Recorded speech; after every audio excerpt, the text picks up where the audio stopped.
2:27 to go. McNabb dropping. It's intercepted. And the 10 to the 20. Going coast to coast. Randy Barber to the 50, to the 40. Barber to the 30. Nobody's going to touch him. Randy Barber. 10, 5.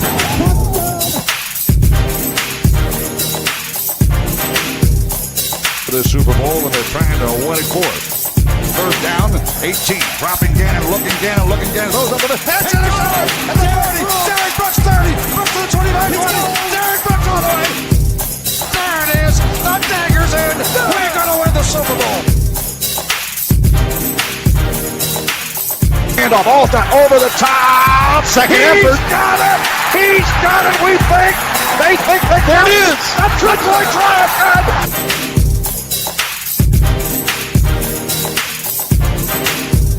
He's tagged at the 41-yard line. That time the blitz pays off. And down and 10. Blitz coming. Heineke flushed it. He's tagged at the 41-yard line. That time the blitz pays off. And Levante David has a quarterback sack.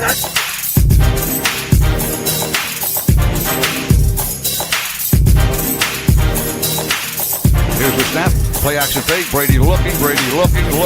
Throws toward the end zone. Caught ball. Touchdown Tampa Bay Buccaneers. Rob Gronkowski's got 2 today.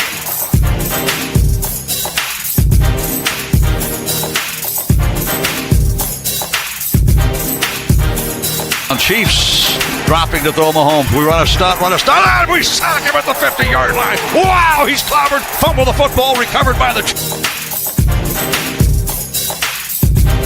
line. There's the snap. Mahomes running to his right. Look out, he may run. Mahomes directly goes toward the end down. Battle intercepted. Picked off in the end zone. Bucs are going to beat the Chiefs. We're the champions of the world, and we still have a minute 33 to go. Devin White, what a great second season. Here's the snap. Brady dropping, looking. Brady goes. Caught ball. It's caught. Touchdown Tampa Bay. Rachaad White. Touchdown Buccaneers. Fire the cannons. Bucs tie the game at 16. Down goal to snap. Brady's going to throw. Looking. Goes a dart. It's caught. Touchdown Tampa Bay. Chris Godwin. He makes the catch right beneath the goalpost.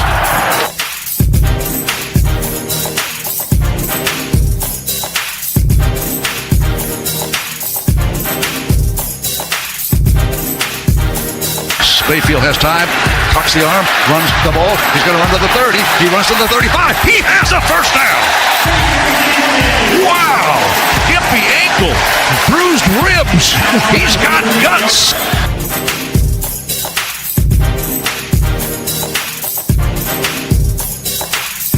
David, 6 guys up front. Bucs dig in, 2-point try. The push. And I don't know if he got it. They have not indicated yet. He did not get it in.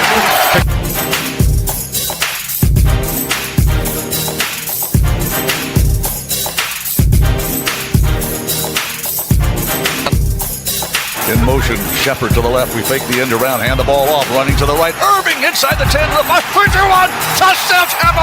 Touchdown Tampa Bay. Bucky Irving takes it to the house.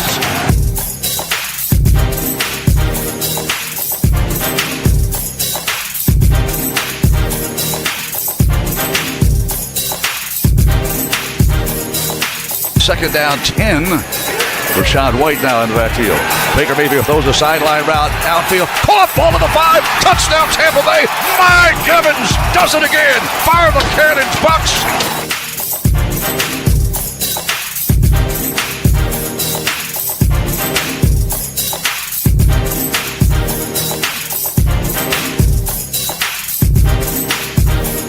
Here's the snap to Rattler. Here comes pressure. Gets the pass. Near sideline. Incomplete pass. Bucs take the ball away. On downs. And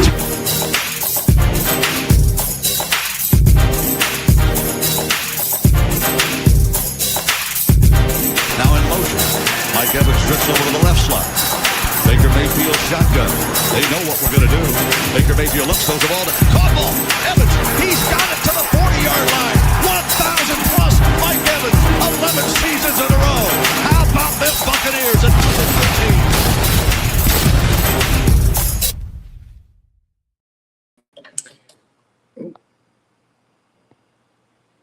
Already some issues here with the YouTube channel. Give me 1 second, guys. There we go. What's going on, guys? Welcome to another edition here of the Frozen Pirate Podcast.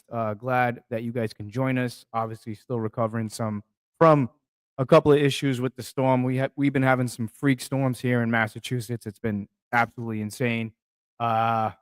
Hope everybody's doing well out there. We got a loaded show for you guys tonight. I'm going to be joined by Leo Haggerty of Amped Up Sports, living legend himself. Great guy to talk to. If you don't know who he is, go check him out on Amped Up Sports. A lot of good stuff over there. A lot of stuff to talk about today, as far as the Tampa Bay Buccaneers. Another blow for the Tampa Bay Buccaneers, actually. Tristan Wirfs going to miss a couple of games this season to start the season. Also, is Chris Godwin going to be ready? What does this mean for the Tampa Bay Buccaneers? What is this offense going to look like? We're going to be talking about Antoine Winfield Jr. as well. Just a lot of stuff to talk about. But without further ado, let me bring in the man, the myth, the legend himself, Mr. Leo Haggerty. Leo, what's going on, man? Well, I'm down here in Denton, Texas. We're doing football camp with Sports International with a bunch of the Dallas Cowboys. And I'll tell you what, my heart goes out to these people down here. Man, oh man, that flood, Louis, you have no idea how fast that thing developed and how these people had no chance. I mean, that poor Christian camp, it was devastated. It's terrible, but your heart and your prayers go out to those people, but it's a terrible tragedy. Yeah, I was watching some of that stuff, and I do construction, Leo, and I see how things can get out of control quickly in a matter of seconds. Never mind, what they're going through. And I've seen the videos, and that's just absolutely terrible. Like what's going on with them. It kind of makes you think in perspective, because you have a lot of people, that take life for granted, and they take the people that they have around them for granted.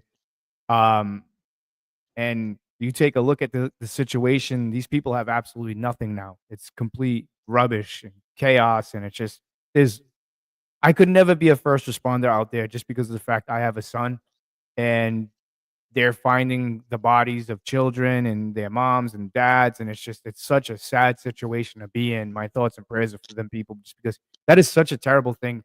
We're starting to feel the brunt of it up here too now. There was some heavy flooding out here in Boston. Highways got shut down. It's not just here though, it's everywhere. It's concerning. It's very, very concerning in my opinion. I don't know. My thoughts and prayers are with these people. But in brighter news, how's the football camp going, Leo? I know you're doing your tours around the United States here. How's everything going? How's the tours going? Really good. We had Keith O'Quinn running the passing camp. He used to play in the NFL. Now he's a coach with the Cowboys. And we had former Buccaneer Roman Oben, a New York Giant lineman. Roman was running. I'll tell you what, I'm encouraging your listeners, Google Roman Oben. He may be the smartest guy ever to play professional football, ever. Oh, yeah. His degrees and what he's done and where he's done it is phenomenal. And then we're going to head up to Dartmouth in another week. Yeah, and our good friend Seneca Wallace will be there. And, we'll have a couple of former Patriots in there as well. So we had... for our 2-day passing camp and 2-day lineman camp, we had right at 200, and we're right at 200 for the 4-day camp. So it's been pretty interesting, to say the least. And I'll tell you what, the campus of the University of North Texas is just gorgeous. They're doing some construction work in that, but I'll tell you what, they really keep the place up here. That's awesome, man. I'm glad to hear it. I'm going to be seeing you in about a week. I got my nephew going up there. So don't hold back with him. Give him as much criticism as possible. Do not hold back with him. I don't care if they get rough with him. He needs it. Iron sharpens iron. So yep. And is he coming up for the specialty clinic? Is that the plan? I'm signing him up right now. I'm on the website. His mom had a little bit of an issue with it, but I'm gonna we're done with the show. I'm gonna go in there and I'm gonna go sign him up, and I'm gonna get that all squared away with. Yeah, if you just want to bring him up for that one day, that specialty clinic, it'll be strictly whatever position he wants to sign up for. And, Jerome Vickers, who's one of our guys with Amped Up Sports, he runs that specialty clinic. So believe me, it'll be worthwhile. Yeah, I hope you're watching, though, because you're in for it, kid. Let's get right into it, Leo. We got some breaking news with the Tampa Bay Buccaneers. Week 1 without Tristan Wirfs. Protecting Baker Mayfield now. That's going to be a little bit of an issue. You basically just lost the best player on your team. In my opinion, what's your thoughts on this? You take a look at the schedule of the first 4 weeks. It's doable. I mean, if you look at the bottom ticker, you got the Falcons week 1. You got the Houston Texans. That's a Monday night game, and then you got the New York Jets, and then you got week 4, the Philadelphia Eagles. Those are possibly the 4 games that he's going to be missing. What's your take on this? How are you feeling about this? You a little nervous about it? Should the Bucs fans? Well, I'll tell you what, Louis. I'm kind of happy because they're not telling me it's full season. They're not telling me 12 weeks. They're telling me maybe a month. Right. And the first 4 games, whether people want to admit it or not, that's training camp. They don't tackle in training camp anymore. They can't. They're only allowed 20 padded practices all year. Right. So they don't do that. So the first 4 games, basically trial and error. If you can get away 2-2 or better, that's tremendous. But you don't want to throw up that goose egg in the month of September. That's for sure. Oh, absolutely not. A lot of people are panicking for the Tampa Bay Buccaneers, and I get it. Tristan Wirfs is their best player on the offensive line. I completely understand, but he's one guy and he doesn't make up the whole offensive line. And I get it. It's going to suck for Baker because that's his blind side.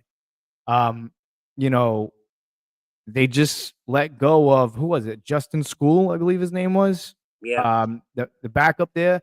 You know what? He turned out to be all right. And now I believe he signed with the Minnesota Vikings. They have, I'm trying to pull up this kid's stats, who's going to be, I believe his name is Charlie Heck, 6'8", 311 pounds.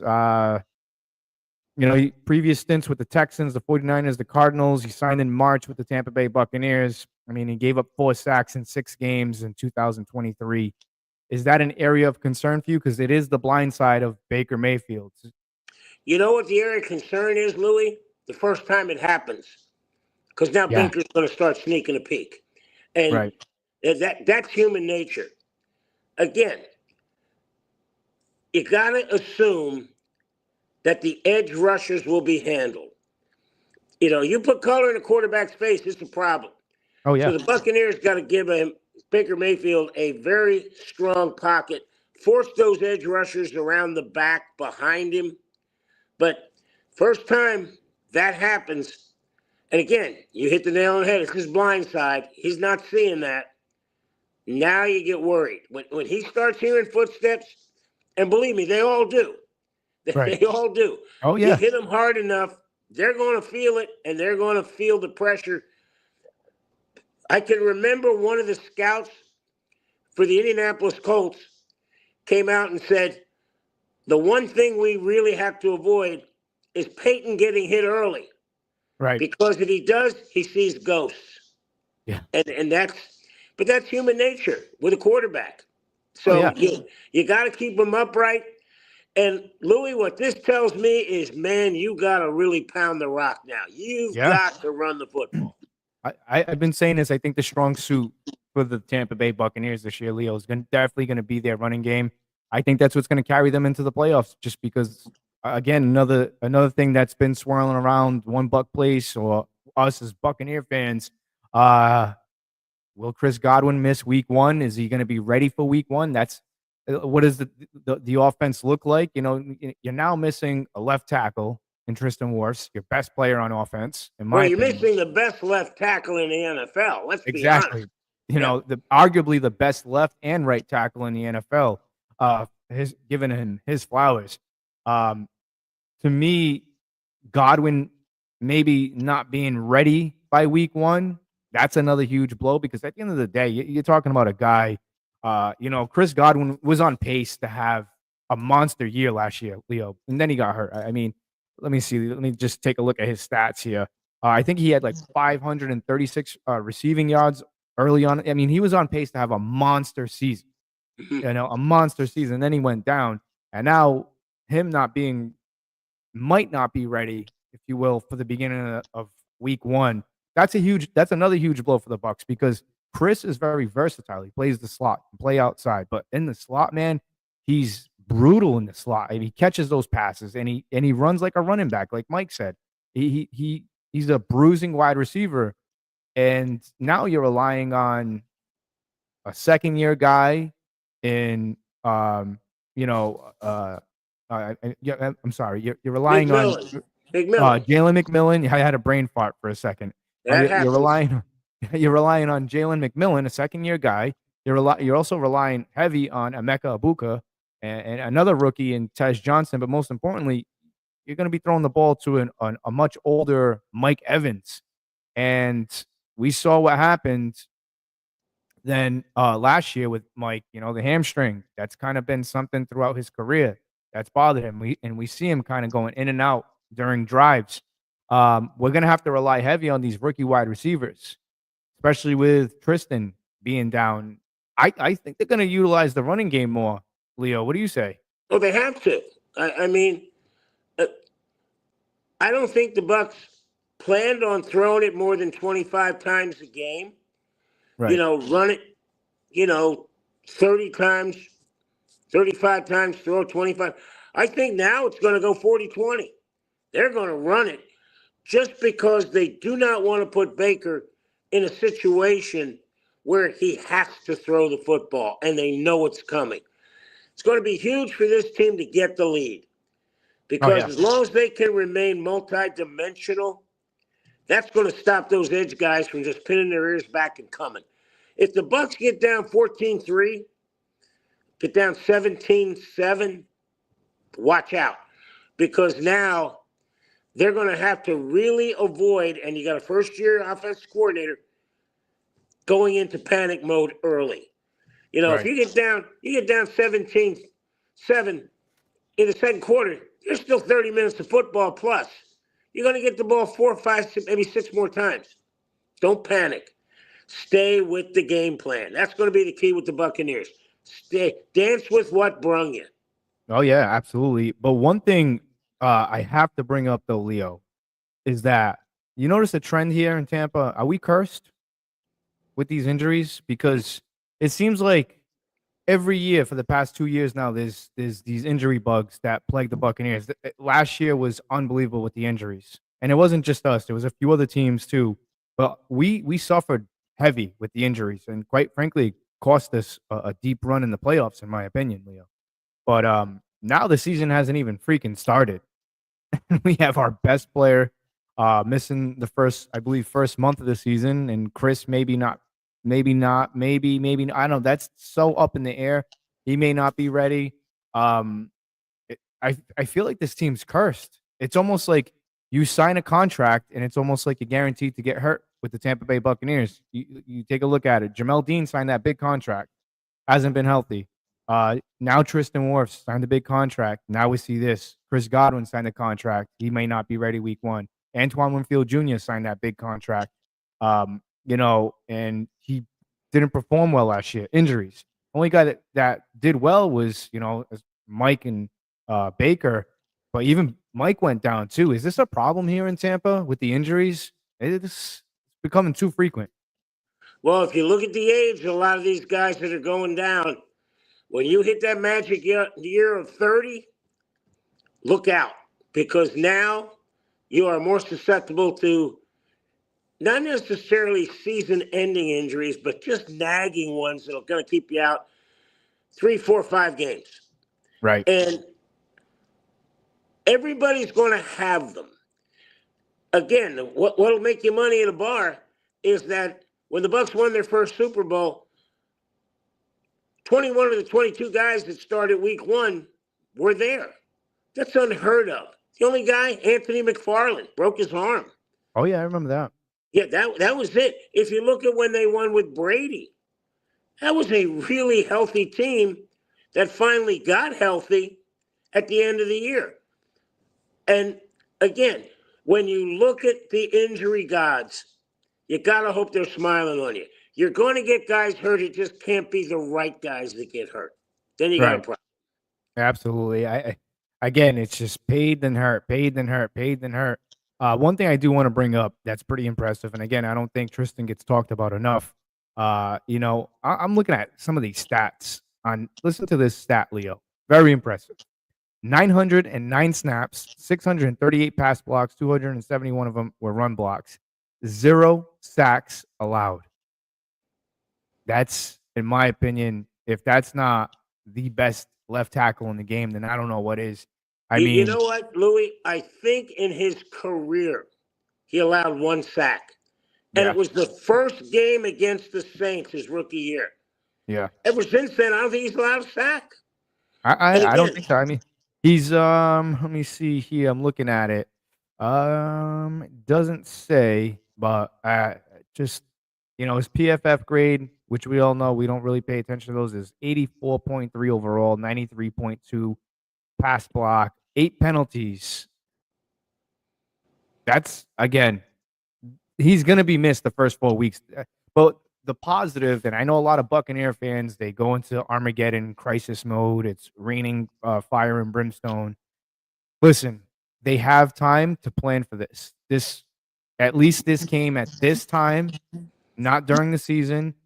At least we're not. Look at it on the bright side. We're not competing neck to neck with the Atlanta Falcons. For the first place in the division. This is going on during the offseason. So I think this happened at a good time. Do you think he's going to be out the first 4 weeks, or do you think we could possibly see him out a little bit longer? Hey, Louis, they're not going to rush him back because I it would is hope not. September. If this was December, be a whole different animal. Yeah, He'd probably be into that. He'd probably be having a cot in that recovery room and the training room just because he wants to get back on the field. Now, you don't want to rush Chris Godwin back. You don't want to rush Tristan Wirfs back. You want them when they come back. Let's say they miss up until week 5. You still got them for, unless the math has changed, you got them for 13 games. right. That's what you want. If you're going to lose a guy, you don't want to lose him for the season. You want to lose him early when other teams are still scrambling. Right. This is not as bad as people think.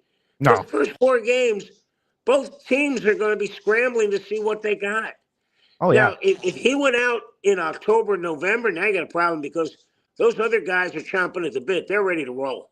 Absolutely. And like I just said, Leo, and I agree with everything you just said too. I think that this is a good thing because now what's going to happen is, yeah, we may go 2-2 to start the beginning of the season. I think that's a strong possibility. We might go 2-2. I think we're going to take our bumps and bruises very early on just because of the fact of, he's not there and he's a huge part of the offense, not just the offense, the offensive line. That's the man. That's Baker's guardian angel, if you will. Also, with Chris not being available, might not be available, it gives the younger guys much needed reps early on in the season.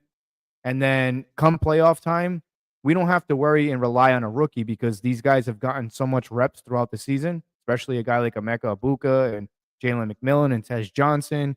It forces these guys to grow up faster, and it forces them to really understand the game early on in the season. And I think that may play to our advantage. I mean, I did say 13-4 for the season as a record for the Tampa Bay Buccaneers. I with everything kind of going on, I think I'm going to retract on that a little bit. I think I'm going to change that prediction. I don't know what I got them at. I think 11-6 may be something that's. I think they're going to be a wild card team, unfortunately. Again, and it's not due to the fact that they're bad. It's just I think the injuries early on in the season are going to cost them a couple of games, like the Lions and the Eagles. We've owned the Eagles for how many years now, and I think all streaks come to an end. Am I wrong? Oh God, you're exactly right. And Louis, before everybody starts hammering you for saying this is a good thing, I would rephrase that into if this could be a lot worse. Yeah, it could be a lot worse. It's No not a good choice of thing, but it could words. be a lot worse, and that's what it is. Yeah, it could be exactly. It could be a lot worse. It could be like last year. In my opinion, it could. It could be like last year where it was all bad. At least this is happening early on in the season. The beginning half of the season it's bearable. But you have to win week 1 against Atlanta. I don't care what anybody says. You cannot fall behind against the Atlanta Falcons. We can't take that loss. I'm telling you right now, Leo, we take that loss week 1, we're in big trouble to start the season. Especially if the loss is because all of a sudden that left-hander from pretty close to Tampa wins that game for them. Michael Penix, they got no film on him. They got a couple games. Yeah, so they're going in blind with him too. So it's going to be those first 2 games at Atlanta, at Houston. Man, oh man, that's a meat grinder right out of the gate. That's for sure.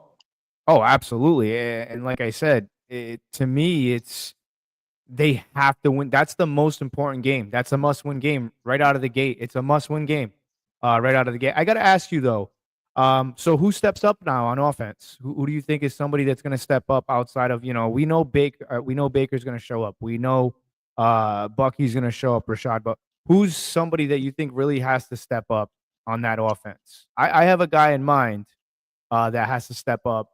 Not step up, but I think he needs to show up. But I'll let you go first.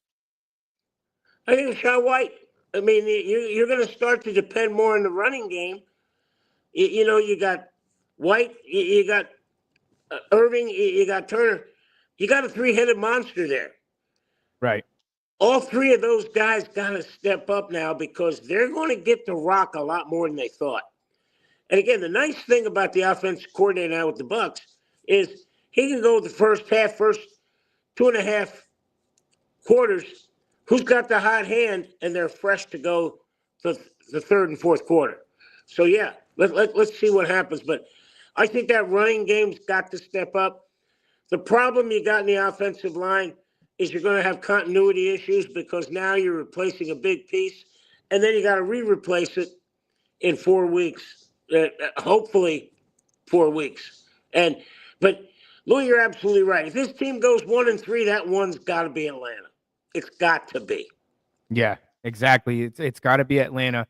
For me, the players that got to show up, in my opinion, again, I think you're going to have to rely on your tight end room because those are the guys that you can get the ball out too quickly. Mike is kind of like the deep route runner. He's a deep ball guy, in my opinion, and McMillan with his speed, I get all that. But the quarterback's best friend, in my opinion, is a tight end. And the running backs, in my opinion, those are the quarterback's best friends. To me, wide receivers are just those shiny like Jaguars, Lamborghinis, Ferraris. Those tight ends and running backs. Those are your those are your grinders. Those are your off-road Jeeps. Those are the ones that you take. You get what I'm saying? So I just, to me, it's got to be Kate Otten, Culp, Payne, Durham. That rotation of tight ends. Those are the guys that have to step up because those are the guys that are going to make 3rd and 5, 3rd and 6 with those 7-yard catches, those 4-yard catches. Those are going to make the difference in the game, and they're going to help grind down that defense a little bit. I think we're going to have to see Kate Otten really step up. I mean, it's a contract year for him, I believe, this year. There's a lot of guys with contract years. But I know one guy like Rashad White is definitely going to ball out, in my opinion, because, again, it's a contract year for him, and he's basically putting on a show. Like, he's putting himself out there, what he's worth. And, Leo, I got to ask you, with Rashad White, how many teams do you think he could be a starter for in the NFL? I mean, I can name probably about 19. At least a dozen. Yeah. That's for sure. At least. Yeah, I mean, the Raiders. You know what, Louis? I got to get off real quick. We're getting ready to go to the night practice out here. We're an hour behind you in Dallas. So. Oh, yeah, that's right. Yeah, and but I agree wholeheartedly with you. There's 3 things a quarterback wants to make him successful. A good offensive line, a really good running back, and a really, really good tight end that can get down the middle. Louis, I'm going to leave everybody with that. We will talk to you next Thursday from Dartmouth, Dartmouth. Massachusetts. Dartmouth. Dartmouth. You're going Take to care, Dartmouth. brother. Hey, can't wait, man. That was Leo Haggerty of Amped Up Sports. If you don't know, now you know. Make sure you definitely go check him out. Leo's an awesome guy, man. Like I said, I look up to him. He's got great insight on the Tampa Bay Buccaneers, really has his finger on the pulse there. And like I said, I really respect his insight. Guys, if you haven't, please go like and subscribe to the YouTube channel, the Frozen Pirate Podcast. We're going to be doing a free jersey giveaway, not just any free jersey giveaway. We're going to be doing that, not an authentic jersey, but that Nike Vapor Carbon, whatever the hell they call it. The one with the stitching on it. The stitching actually used to be really nice back in the day. Now it's not. I don't know. Nike kind of changed it, I think, 2 years ago. But yeah, that's the type of jersey we're going to be doing. That's the type of jersey I'm going to be giving away. And I apologize for the mix-up with the double camera and stuff like that today. Like I said, it just technology's been acting a little funky out here with all the storms going on. We've been getting a crap ton of rain. It's nuts. But make sure you guys go like and subscribe to the YouTube channel for your chance to enter into winning a free Frozen Pirate. Jesus Christ, what's going on here? It's Thursday. Tomorrow's Friday. Thank God, right? A chance to win a free jersey courtesy of the Frozen Pirate Podcast. You tell me what jersey you want, what color, what player. Could be a custom jersey. Give me your address, and I'll ship it out to you. But in order to do that, you have to like and subscribe to the show. You have to share the show, share the clips of the show. Because that's stuff like that goes a long way with me. This is a small time podcast, but it's starting to grow now. And recently, we just recently did an interview with rookie defensive tackle Devon J. Thomas of the Tampa Bay Buccaneers. If you guys haven't, go to the YouTube channel and go check that out. Like I said, that was an awesome interview. I asked him a lot of good questions. His relationship with him and Shiloh, that's somebody else that I'd like to get on the show. Man, tag Shiloh Sanders in this. You know what I'm saying? Like, trying to get Shiloh on, trying to reach out to him, but we know how that stuff goes. But yeah, make sure you guys go check out that episode with Devon J. Thomas. It got a great response. I think it was like almost 200 views on YouTube with the minimal amount of promoting that I do. And I think it got like 1,400 views on Facebook Live. That was awesome. Let's go to the comments, man. I'm not going to ignore you guys. I know Peter of the Sports Web does things a little bit differently. I like to hear my guests talk, and I like to do a little bit of talking. And then I get to you guys in the comments. If I don't get to every single one of you guys, I apologize. Let's get to it. Yeah, Tim. What's up, Tim? He's always a loyal listener of the show. I appreciate that. What's up, fellas? Christopher Cole, another one, loyal listener of the show. Hey, guys. What's going on, Chris? They've got UDFAs better than school. It's debatable. Like I said, it's just I can't wait for training camp to start. I can't wait for the preseason to start. And I keep telling you guys have to watch the preseason. It's very important to watch the preseason because that's the depth of players that you get on this team. You get to see the depth. Last year when I was watching, I know if you guys, I don't want to sound like a broken record, but last year I watched the preseason, and what I saw the last couple of weeks of the preseason, I wasn't impressed. Nobody stuck out to me at all.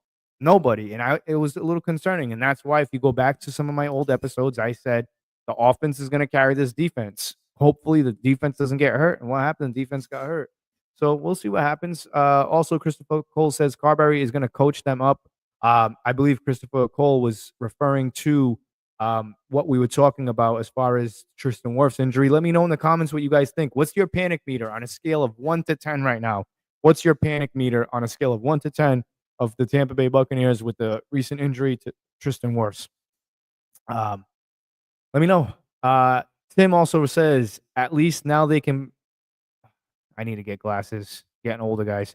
At least now they can plan a little bit better, possibly planning to help out the LT, out some running backs, blocking, tight end help, etc. I get what you're saying there. Yeah, I said that. Good comment, man. Good comment. That's what I said. At least they get to plan this out. All right. No Tristan Wirfs. What does this offense look like without Tristan Wirfs for the first couple of weeks of the season? It's not pretty, So to Charlie Heck, I hope I'm not saying what the heck throughout the season. We're going to make that a hashtag every time. But I'm telling you right now, school started off pretty bad. I think he gave up 4 sacks, and then he got it together. But I'm going to put my faith in this kid, Charlie. I mean, he's 6'8", 311 pounds. He was drafted by the Texans in 2020. He's played also for the 49ers and Cardinals. His NFL experience is 50-plus games with 23 starts. Like I said, I mean, he allowed 4 sacks in the last 6 starts in 2023 with Arizona. That kind of makes me a little bit nervous. But it's Tampa Bay, and players tend to play well here, and we'll see what happens. Christopher Cole also says nobody knows what is to happen until after the final cut down. Yeah, that's going to be interesting. I've been hearing from your local radio station. It's not a shot at them, but to WDAE, the morning show there. Apparently, there's some people who feel like that Shiloh and Watson might not make the team, from if I heard correctly. I think that's absolutely crazy. Maybe, maybe not, but we're all entitled to our opinions. We all like to play nice here in the Tampa Bay Bucs media. Pitch Grind Pod. Is Cade the tight end you all need? I think so.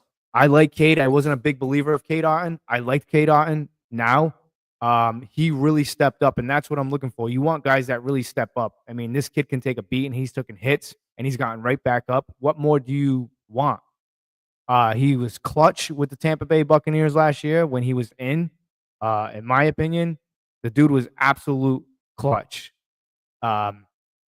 So, again, he made some awesome catches. He bailed Baker out a lot. So, yeah, I do think he is the tight end that the Tampa Bay Buccaneers need. I think if he has 800 yards receiving this year, I think you have to pay that man because it's all about chemistry. It's no different.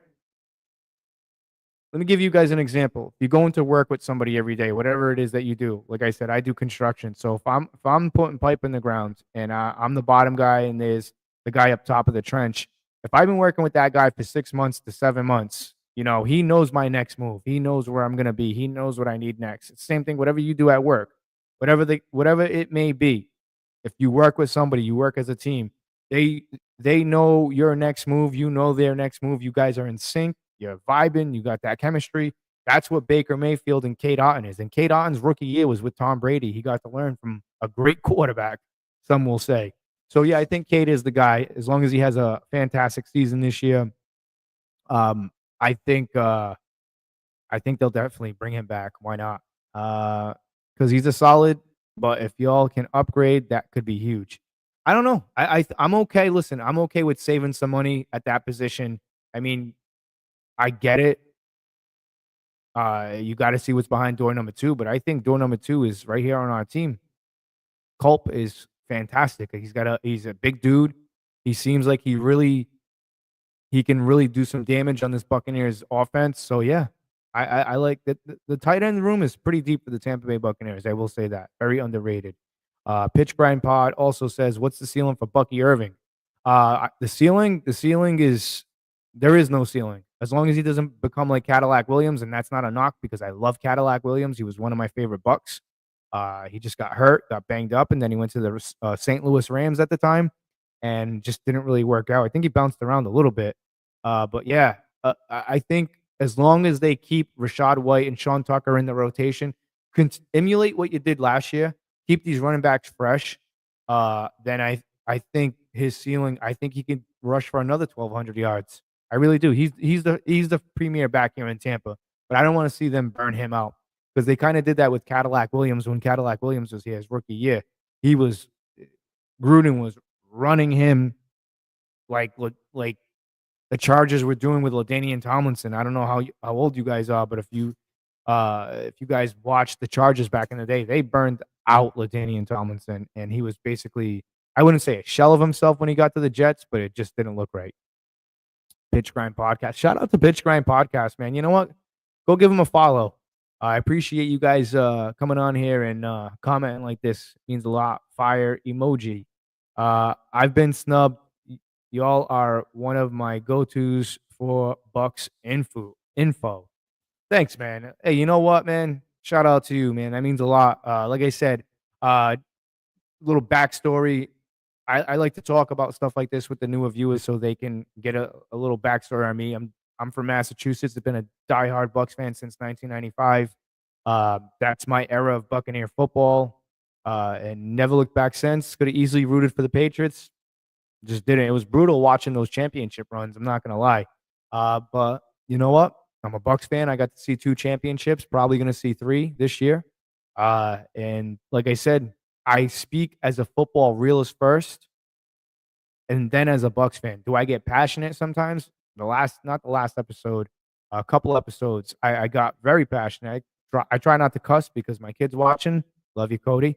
But sometimes I do get passionate because sometimes, I hear what people say sometimes about Coach Bowles and stuff like that, and some of the players don't understand how you can call somebody out of their name.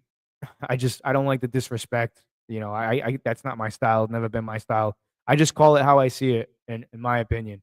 And I get it. I appreciate each one of you guys coming out and checking out the podcast, watching it. I really do. Like I said, I know there's a lot of go-to podcasts out there, and they're all good too in their own way. Just over here with the Frozen Pirate podcast, just a diehard Bucks fan, but just a football realist first, man. And that's no bullshit. That's real shit, man. Like I said, I speak the truth on here. That's that. Guys, if you're watching on Instagram Live, I recommend you guys. I don't really like doing the Instagram Live just because it kind of messes with the frequency there, whatever. Like Instagram is kind of acting up. If you guys are watching on Instagram, come on over to the YouTube channel, the Frozen Pirate Podcast. Watch us on there. And make sure you guys hit that like and subscribe and that notification bell button again for your chance to enter to win a free jersey by yours truly, the Frozen Pirate Podcast. And if you don't believe me, go message Nick Green on Instagram and go ask him the jersey that he got a couple years back. So yeah, no bullshit there. Go back to the comments. Bro, I've got to have you on. Sure. Like I said, man, no problems. If message, DM me on Instagram or on X, and we can work something out, dude. Be more than happy to go on your show. Doesn't bother me one bit. I'm not like that. I'll actually respond back to your message. I don't do that stuff. I'd love to see you have Parrish on. Yeah, man, I actually messaged him on X. I'm trying to get a hold of a lot of Buccaneer players. I had Devon J. Thomas on the show recently. That was a fun time. I'm trying to get him on. We'll see what happens. Like I said, I got a lot of cool questions to ask. I'm big onto the sneakers. I like to understand the type of music they listen to. If you go back and listen to that episode with Devon J. Thomas, I had him cracking up laughing when I said, "What's the most embarrassing song you have on your playlist?" You know what? That's the question of the day. I want to see in the comments, what's the most embarrassing song you have on your phone on your playlist? Let me see it in the comments, and I'll read them out. And then for every comment that I get, I'll tell you every embarrassing song I have on my playlist. How's that? All right, back to the comments here. Shout out to Pitch Grind Pod. If you haven't, go follow them. Go give them a follow, man. I appreciate you guys tuning in and watching. Dave says, how long have the Bucs known about the injury to Wirfs? I don't know. I mean, I know he got a procedure done. It takes about a month. Maybe I should call the nurse upstairs. She's better at that stuff with the injuries. She can tell me roughly a timeline of she's probably saying you mother effer right now because I know she's watching. But I don't know. I'm not at one Buck place. I don't know. Like I said, if I did, I'd let you guys know. But I don't know. So we'll see. Ben Cornett, shout out to Ben because he was the first caller of the Frozen Pirate podcast. I'm actually working on getting a line so you guys can kind of call in. I think that's a pretty cool idea. Let me know in the comments. Give me a thumbs up in the comments if that's something that you guys would be interested in, me having an open phone line. My panic is at a 4. Okay. I get that. A lot of people, I'm just curious. I'd like to know in the comments too. I want to see this comment section loading up. I want to know the most embarrassing song that you have on your playlist, and I'll give you guys one. Also, I want to know what's your panic meter at with the Tampa Bay Buccaneers. So, and also, if you guys want me to have an open phone line, give me a thumbs up in the comment section, and I'll start working on that. Also, he says, heck yeah. Hey, heck yeah. Pitch Grind Pod says, I like the rotation in the running back room. That seems to be the trend in the league lately. Yes and no. I think the thing is, there's always little trends in the NFL. You remember the Wildcat offense? You remember, dating back to that, and now you're seeing a lot of people are trying to do what the Eagles did, trying to replicate what the Eagles have been doing, and that's, with the defensive line, 4 defensive linemen, and having guys rotate. I think Todd Bowles is doing that. I'll get into that a little bit later on, but I want to continue to read off the topics. Guys, I did a show Tuesday. I don't normally do them on Tuesdays. I did it with Seth from Talking Tampa. Make sure you guys go check him out in his YouTube channel. He's got really good content there. He covers the Rays, the Lightning, and the Buccaneers. Again, very similar to what I do. Just calm, speaks the facts, speaks the truth. And like I said, he's got some really good stuff. So make sure you guys go check him out. Talking Tampa on YouTube.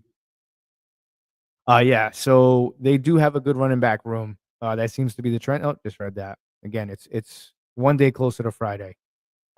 Pitch Grind Pod also says Tampa has one of the deepest running back rooms. Love it. Yeah, like I said, 3-headed monster. They have a mini Mike Allstott and Sean Tucker. They have an upcoming and emerging star in Bucky Irvin, and they have a proven veteran. In my opinion, you cannot let Rashad White walk out. Just saying. Yeah, I call him the 3-headed monster. I actually started that on when I was with Bucs Report. I called him the 3-headed monster. So, Peter Blake, what's going on, man? The boss. Hopefully, maybe he can join us. I don't know. He's been relatively busy as of late. So there was no Sports Web on Monday. There was no Sports Web on Wednesday. Peter's grinding away.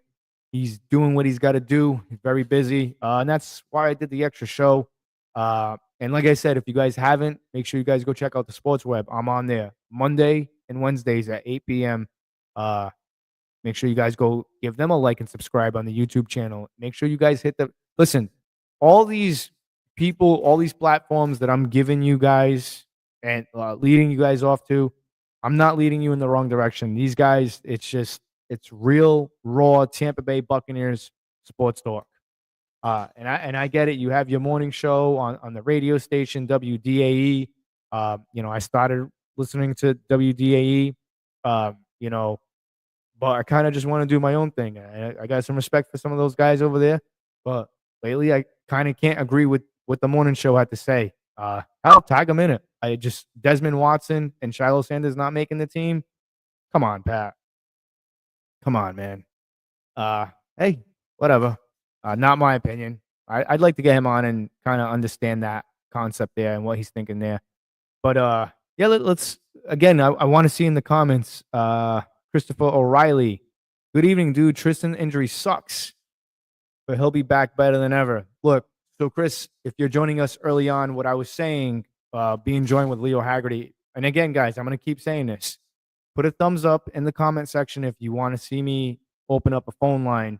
That way I can start working on getting a phone line number here, and you guys can interact with the show. And like I said, make sure you guys like and subscribe to the YouTube channel for a chance at a free jersey giveaway. I think Jamie might be joining us. We're going to be doing a little bit of a Around the NFL segment. If he doesn't join us in the top of the hour, I'd say around 8:30, maybe 8:40. I don't know. But I don't know how much longer I'm going to go. Again, it's the offseason. Not really much to talk about outside of this Tristan Wirfs thing. I will say this. I guess everybody is a little afraid to put in the comment section because I'm looking at the comment section. I guess people are a little bit afraid of putting in the most embarrassing song they have on their playlist on their phone. Hell, I'll go ahead and say probably one of the most embarrassing playlists I jam out to is TLC. I think the album's called Crazy Sexy Cool. I think it was. I don't give a shit, man. I'll admit it. I don't care. I got TLC in there. Hell, I got some Aaliyah Rock the Boat. I jam out to that. So come on, I want to see in the comment section. All right, let's see. Tim Haynes. Shearwill will make this team backup safety, and Shiloh will make this team as a backup safety and a special teamer. Yeah, I agree. You know what? Let's talk about Shiloh Sanders real quickly, and make sure you guys tag him in it because I want this to get out there. I'd love to have Shiloh Sanders on the pod. I really would because I have a lot of questions to ask him because, um, you know, there seems to be some people out there that don't really are not too fond of him. They think he's immature. I don't know where this is coming from, but I don't. I'm just looking at the comment section. It's funny. I don't know where a lot of this stuff is coming from. Uh, I still see some of you guys on Instagram. Come on over to the YouTube channel. Uh, but I'm just looking at the comment section. I gotta say this right here. Christopher O'Reilly. I believe in Joe Hendry. That's funny. I got a couple of wrestling themes on there. I like Karrion Cross's theme. I don't know. Should I do a little bit of Peter's not here. I can't do the turnbuckle talk. I could, but I'm not going to. Hell, give me a thumbs up if you guys want me to. Anyways, with Shiloh Sanders, in my opinion, why can't he make this team? I'm just curious why he can't make this team. I think this kid can make an immediate impact with Savasier Dennis because those two guys hit effing hard. They bring physicality to this defense because last year, I don't want to say the defense was soft, but there was a lack of pass rush. Nobody was afraid of the Buccaneers defense. Back in the day, people were afraid. Agent 47, John Lynch, Mr. Derek Brooks, who's my favorite player. They were afraid of those guys. Derek Brooks would straight up tell you, every time you come on this side of the field, I'm going to knock you out. Look at Torrey Holt and Isaac Bruce. They'll tell you. Those guys were feared. Warren Sapp was feared.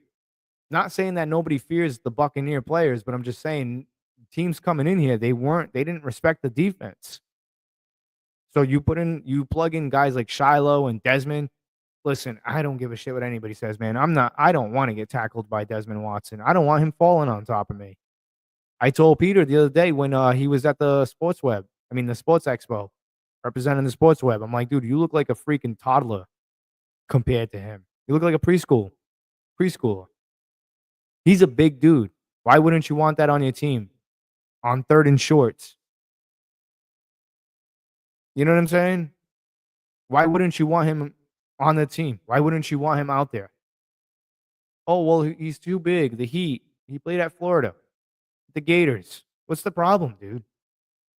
I'm not saying the kid's got to play every single down, but you can find a spot for him on this team.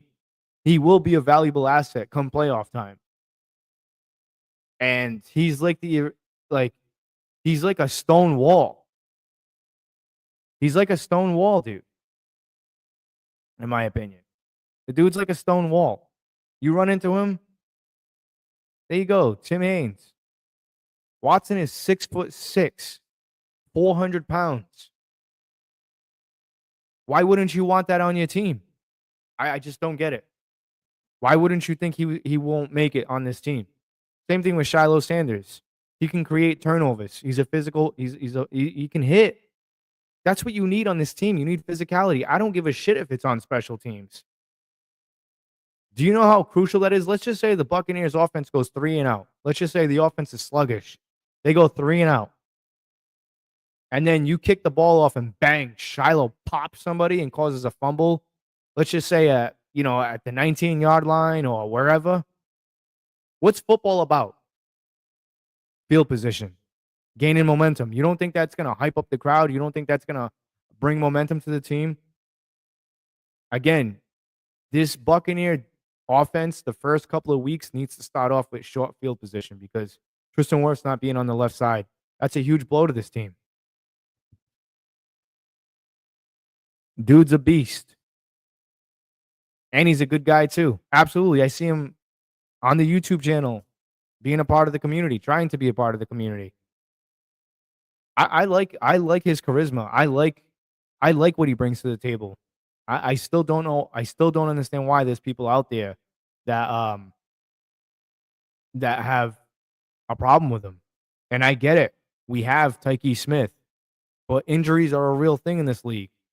And you need Tyke Smith to really show up this year. I mean, he had a very good year last year. But again, this is what I'm saying. Todd Bowles likes to rotate guys, keep guys fresh. There's nothing wrong with Shiloh Sanders being on this team. Just saying. So if Tykeek Smith goes down, you really want to see Josh Hayes again and Thunderberg and all these guys? I don't want to see that. I'm not taking nothing away from those guys. But Shiloh is more of an upgrade, and Shiloh can create havoc. I know he can. The dude's a beast. He goes out on the football field, and he's wearing full, like even Devon said, this dude goes out there. Peter's right. I got to grease that up. He goes out there in sweatsuits in 98-degree weather. And he's out there, and he's right on the side with Antoine Winfield Jr., and I'm telling you, actually, we got to talk about Antoine Winfield Jr. Just because of the simple fact that this is a make or break year for Antoine. But before I do, let's get back to the comments because I'm trying to get to everybody here. Sheldon says him and Winfield and Tyke are going to be a problem. Yeah, that's again depth rotation. That's what I tried to preach last year.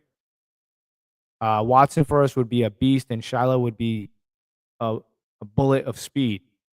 Yeah, I agree. Good comment. Fantastic comment. Thank you for engaging in the show, and thank you for the comment. Shiloh gonna make it. Yeah, I think he is. I'd be shocked if he didn't, because I'm telling you right now, if the Buccaneers cut him or they put him on the practice squad, he's good as gone. He's gonna be on somebody else's team. Might go to the Patriots. I'm just saying. Like, you don't want to lose that guy. Unless he causes a problem, a disturbance in the locker room, you cannot lose Shiloh Sanders, in my opinion. He's going to be a valuable asset to the team. I hope I'm not wrong, but I have a good feeling about this kid. And when they got him, I thought this was an absolute steal. An absolute steal. Especially, they didn't even have to draft him. So, I want to bring up Antoine Winfield Jr. because I think this is a topic that nobody really has been talking about, but I'm going to bring up a level of concern that I have. Winfield must bounce back. Defense needs him now. Absolutely. He needs to go back to how he used to play. He was limited to 9 games due to injuries after signing a big contract with the Tampa Bay Buccaneers. I think 4-year, $84 million. I think that's one of the highest paid defensive backs or safeties ever. 2023 had a fantastic season. I mean, he was the best safety in the NFL. 122 tackles, 4 sacks, 3 interceptions, creating turnovers with the forced fumbles at the goal line. One of them, he got robbed. But he needs to really return to his old self. And I hope it was just the injuries, just because of the simple fact that we need him back out there. He's a leader. He changes the complexity of the defense, and he brings an awareness. Like when Richard Sherman was on the field, you knew not to throw his way. When Ty Law, those guys, Darrell Revis, guys like that were on the field, you knew not to throw their way. It's the same thing with Antoine Winfield Jr. He brings that element of surprise. He can blitz. He can pick the ball off. He just knows where to be. Last year, not so much, but he was plagued with it. He had injuries. And he's a huge part of the Tampa Bay Buccaneers defense, in my opinion. So he needs to come back. I want to see the old Antoine Winfield Jr. I really do. I want to see a healthy Antoine Winfield Jr. I want to see him in a rotation with Tyke and Shiloh and everybody else, just because this defense, if they're healthy, I'm telling you right now, they're a top 10 defense. I know it may not look that way right now, but if you look at the cornerback position and you see everything for what it is, the defense, what they've done, listen, they've addressed the problems that we had. Cornerback. They addressed that situation. They addressed the edge rusher with Hassan Reddick. They did everything they needed to do. Now the defense looks good. I'm not going to lie. I think the defense is going to carry this offense. I'm telling you, they're going to carry this team a little bit, in my opinion. In my opinion, they're going to carry this team. I'm just saying. Back to the comments here. Sheldon says, we ain't call him first for a reason. Let's go. Listen, Antoine Winfield Jr. is still the best safety in the game when healthy. The defense plays better. Teammates respond around him. Everybody else gets better on this team. You know, he's unselfish. He's the leader of this team. We've seen him grow up right in front of us from his rookie year in the Super Bowl. I just want to see him return to his old self. I hope he's getting healthy. And like I said, he looks good. He looks real good.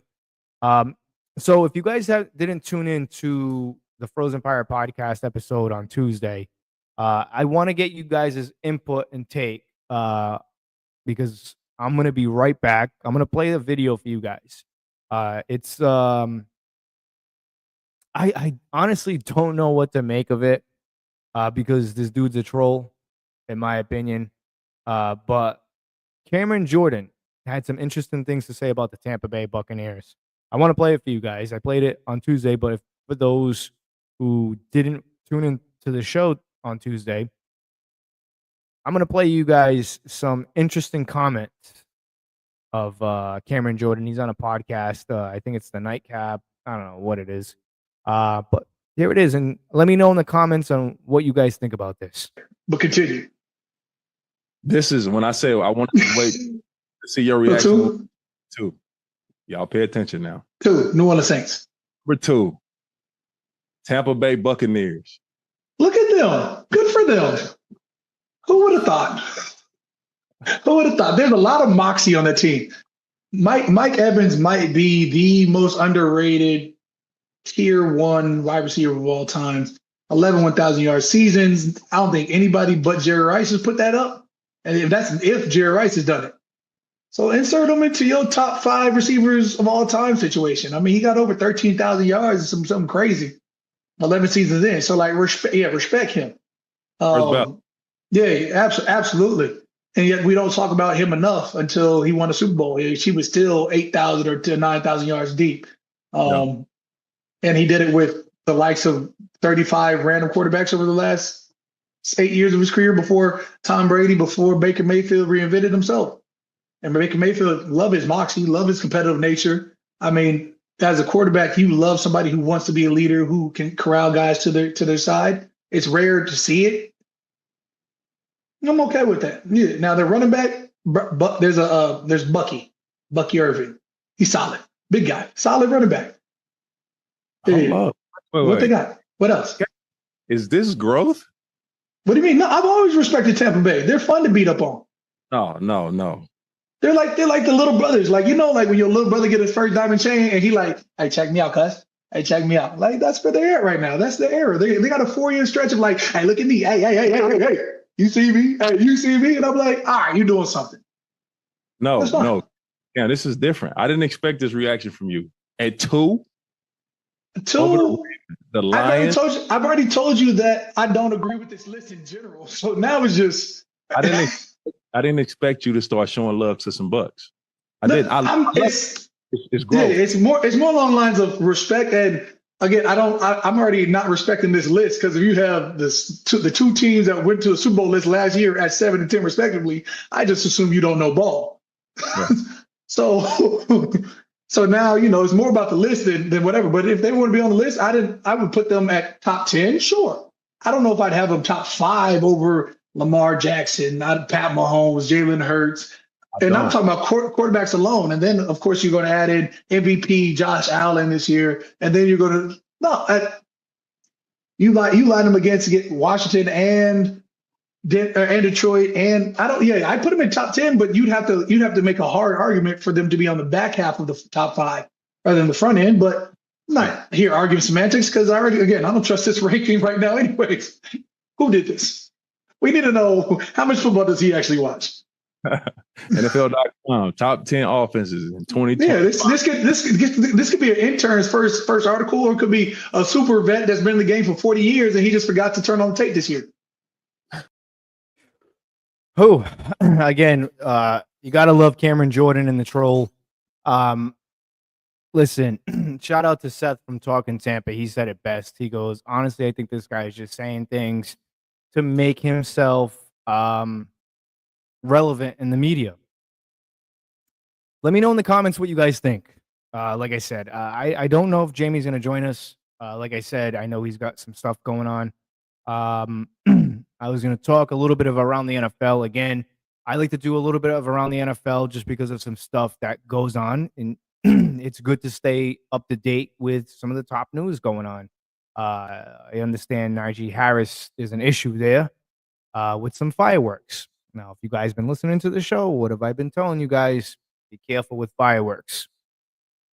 This dude, I believe, is blind in one eye now. So we were going to talk about that, but like I said, I don't know if he's going to make it on the show. Again, but let me know in the comments what you think about Cameron Jordan's comments about the Tampa Bay Buccaneers. What do you guys make of that? You know, I mean, to me, again, the dude's, I think he understands finally that the Saints no longer run the division. And it's just about over. Now let's take a look at some of his stats against the Tampa Bay Buccaneers. His career stats. He's played 27 games against the Tampa Bay Buccaneers. He's 18-9 against them. All right. So he has 60 solo tackles, 25 assists, 85 combined. He has 17 sacks per game, averaging 0.6 per game. Sack yards, 131.5. Interceptions, 1. Fumble recoveries, 2. And 6 forced fumbles. So he's also talked shit to the likes of Tristan Wirfs, and he's always said, "Oh, we beat up on them." The last time I checked, you guys got blown out 51-27. And this dude has the nerve to say this isn't a rivalry. It is a rivalry. It is. It is a rivalry, in my opinion. It's always been a rivalry. We still have more titles than you guys. And last time I checked, you had as many rings as I do. 0. So me and you, we're equal, bud. We both have 0 Super Bowl rings. But you know who has a Super Bowl ring? The Tampa Bay Buccaneers. 2 of them. You got none. I mean, again, I got respect for him because at the end of the day, he's a professional athlete. He's a football player. You know what I'm saying? Listen, everybody likes to talk shit. Everybody likes to grind people's gears. I get it, you know. And he's just trying to get his media shit going. I get it. But listen, you ain't fooling me, bud. You're a little bit bitter. You never got the ring. I'd like to have a conversation with him. I like to get Cameron Jordan on. Just, you know, I'd ask him that. How does it feel to never win a Super Bowl ring? I mean, if you're gonna troll people, let's troll them. Why not? So, I mean, hey, I appreciate what he had to say about the Tampa Bay Buccaneers. I appreciate it. But you know, no thanks, man. Don't need your opinion. Let's jump into the state of the South. And if Jamie doesn't join us, then I'm just gonna probably wrap it up because, like I said, it's getting down to the nitty gritty here. State of the South. I want to see you guys get busy in the comment section. Let me know what you think. I want to see this comment section flowing.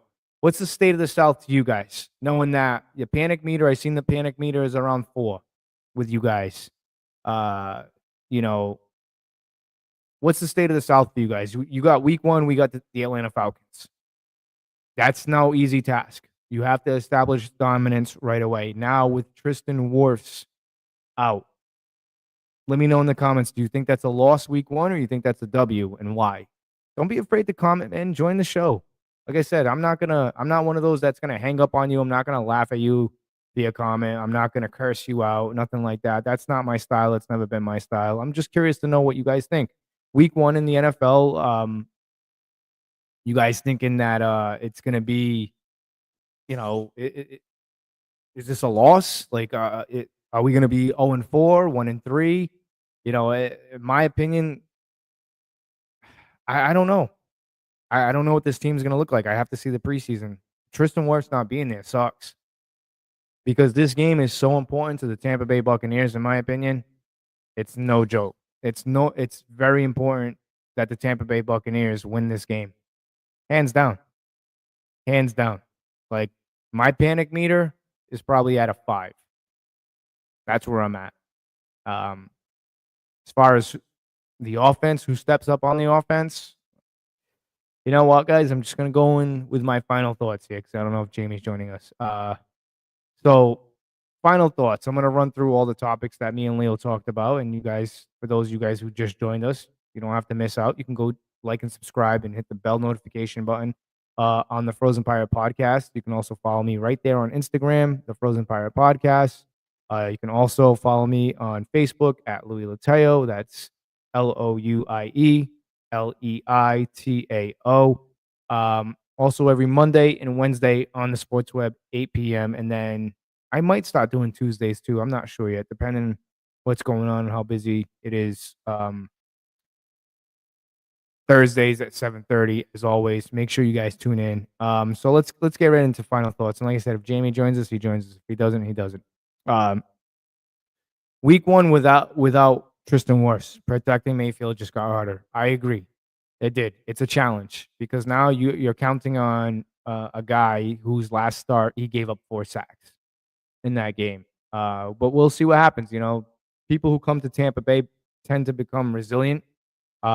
They really show up, and like I said, we'll see what happens. Baker might be getting rid of the football a little bit earlier than he'd like to. I think you're going to see kind of like some like Tom Brady's last year, maybe.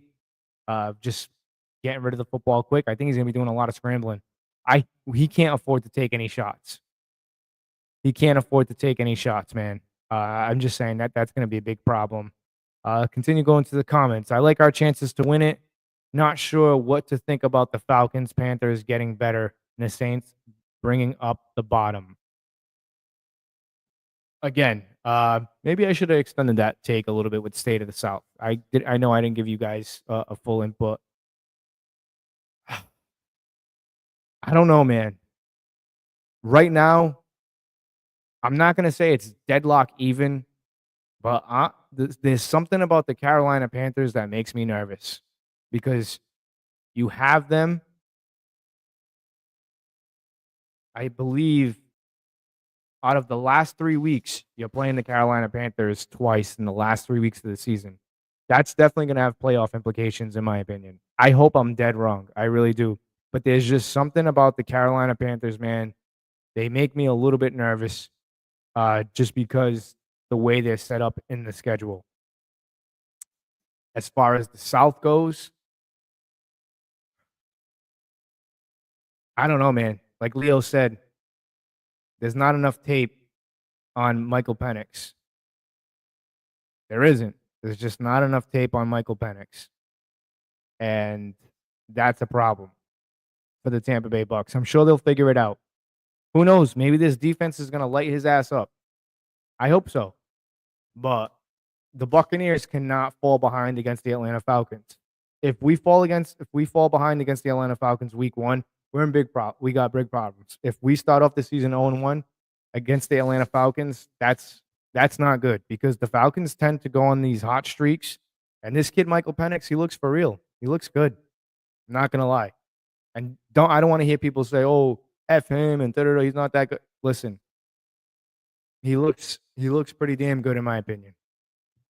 And they have a really good running game, and they have a good wide receiving core, and they just upgraded the hell out of that defense with the edge rushers. So, as far as the state of the South, man, it's scary. It's no longer a cakewalk, man. It's make or break now for the Tampa Bay Buccaneers. All streaks must come to an end. So, I mean, do I think the Buccaneers can make the playoffs in second place in the South? Yeah, I don't think so. I think it's just going to be whoever has the best record in the South gets in, and that's it. I think if you're 10-6 in the South, I don't think you're making it. Sorry. Even with a winning record, I think whoever's at the top of the South, I think whoever's in first place gets in the playoffs, and that's it. There's no room for second place in the South. But as far as the Panthers go, again, I'm something about them that makes me nervous. The Saints, they're done. They're cooked. They're absolutely cooked. And especially starting week 1, not only without Wirfs, but there's a possibility Godwin might miss week 1. What does the Buccaneers offense look like without him? Again, that's another big blow on offense, man. Just because of the simple fact that he's the slot guy. This dude was on pace to have a monster year last year. I mean, I wish I had his statistics. I should have been better prepared. I wish I had his statistics in front of me because I think his what was it? I think he had like 530 something yards receiving to start the season. And that injury killed him. I think he was on pace to be one of the best receivers in the league this year. And as far as what the offense is going to look like, I think there's going to be some growing pains. I'm telling you, I love Emeka Ibuka. Do I hope he has, a 150-yard receiving game with a touchdown? Absolutely, because if he has 150 yards, we most likely won the game. Eugene Thomas, hey, what's up, man? What's going on, Eugene? Kind of on the back end here of the show. Make sure you like and subscribe to the show on YouTube. Make sure you hit that bell notification because we do go live at 7:30s. 7:30s. I'm tired. We do go live at 7:30 on a Friday. Thursday. Wow. Hard reset, guys. Hard reset. But yeah, right now I'm into final thoughts. Like I said, I don't know if Jamie's going to join us. It doesn't look that way. But it's all right. If he does, we'll go a little bit longer. But it's getting back to the topics that you missed. We're doing a quick rundown. It doesn't look the same. I mean, like I said, you're going to have to depend on Emeka Ibuka, Tej Johnson, Trey Palmer if he's not traded. Who knows? Maybe Trey has a fantastic year. Maybe he breaks out this year. Maybe he shocks a lot of people. I don't know. I was hearing a lot about pissed off Trey last year. I had high hopes for him. Still waiting for him to emerge from that Eagles game. Don't know where he went. Anyways, I don't like the offense without Chris. I just don't. I think if we had Chris Godwin against the Commanders in the playoffs, I think that would have been a different outcome too, as well. So, and they're a much better offense. They're a top 5 offense with Chris there. So yeah, they really have to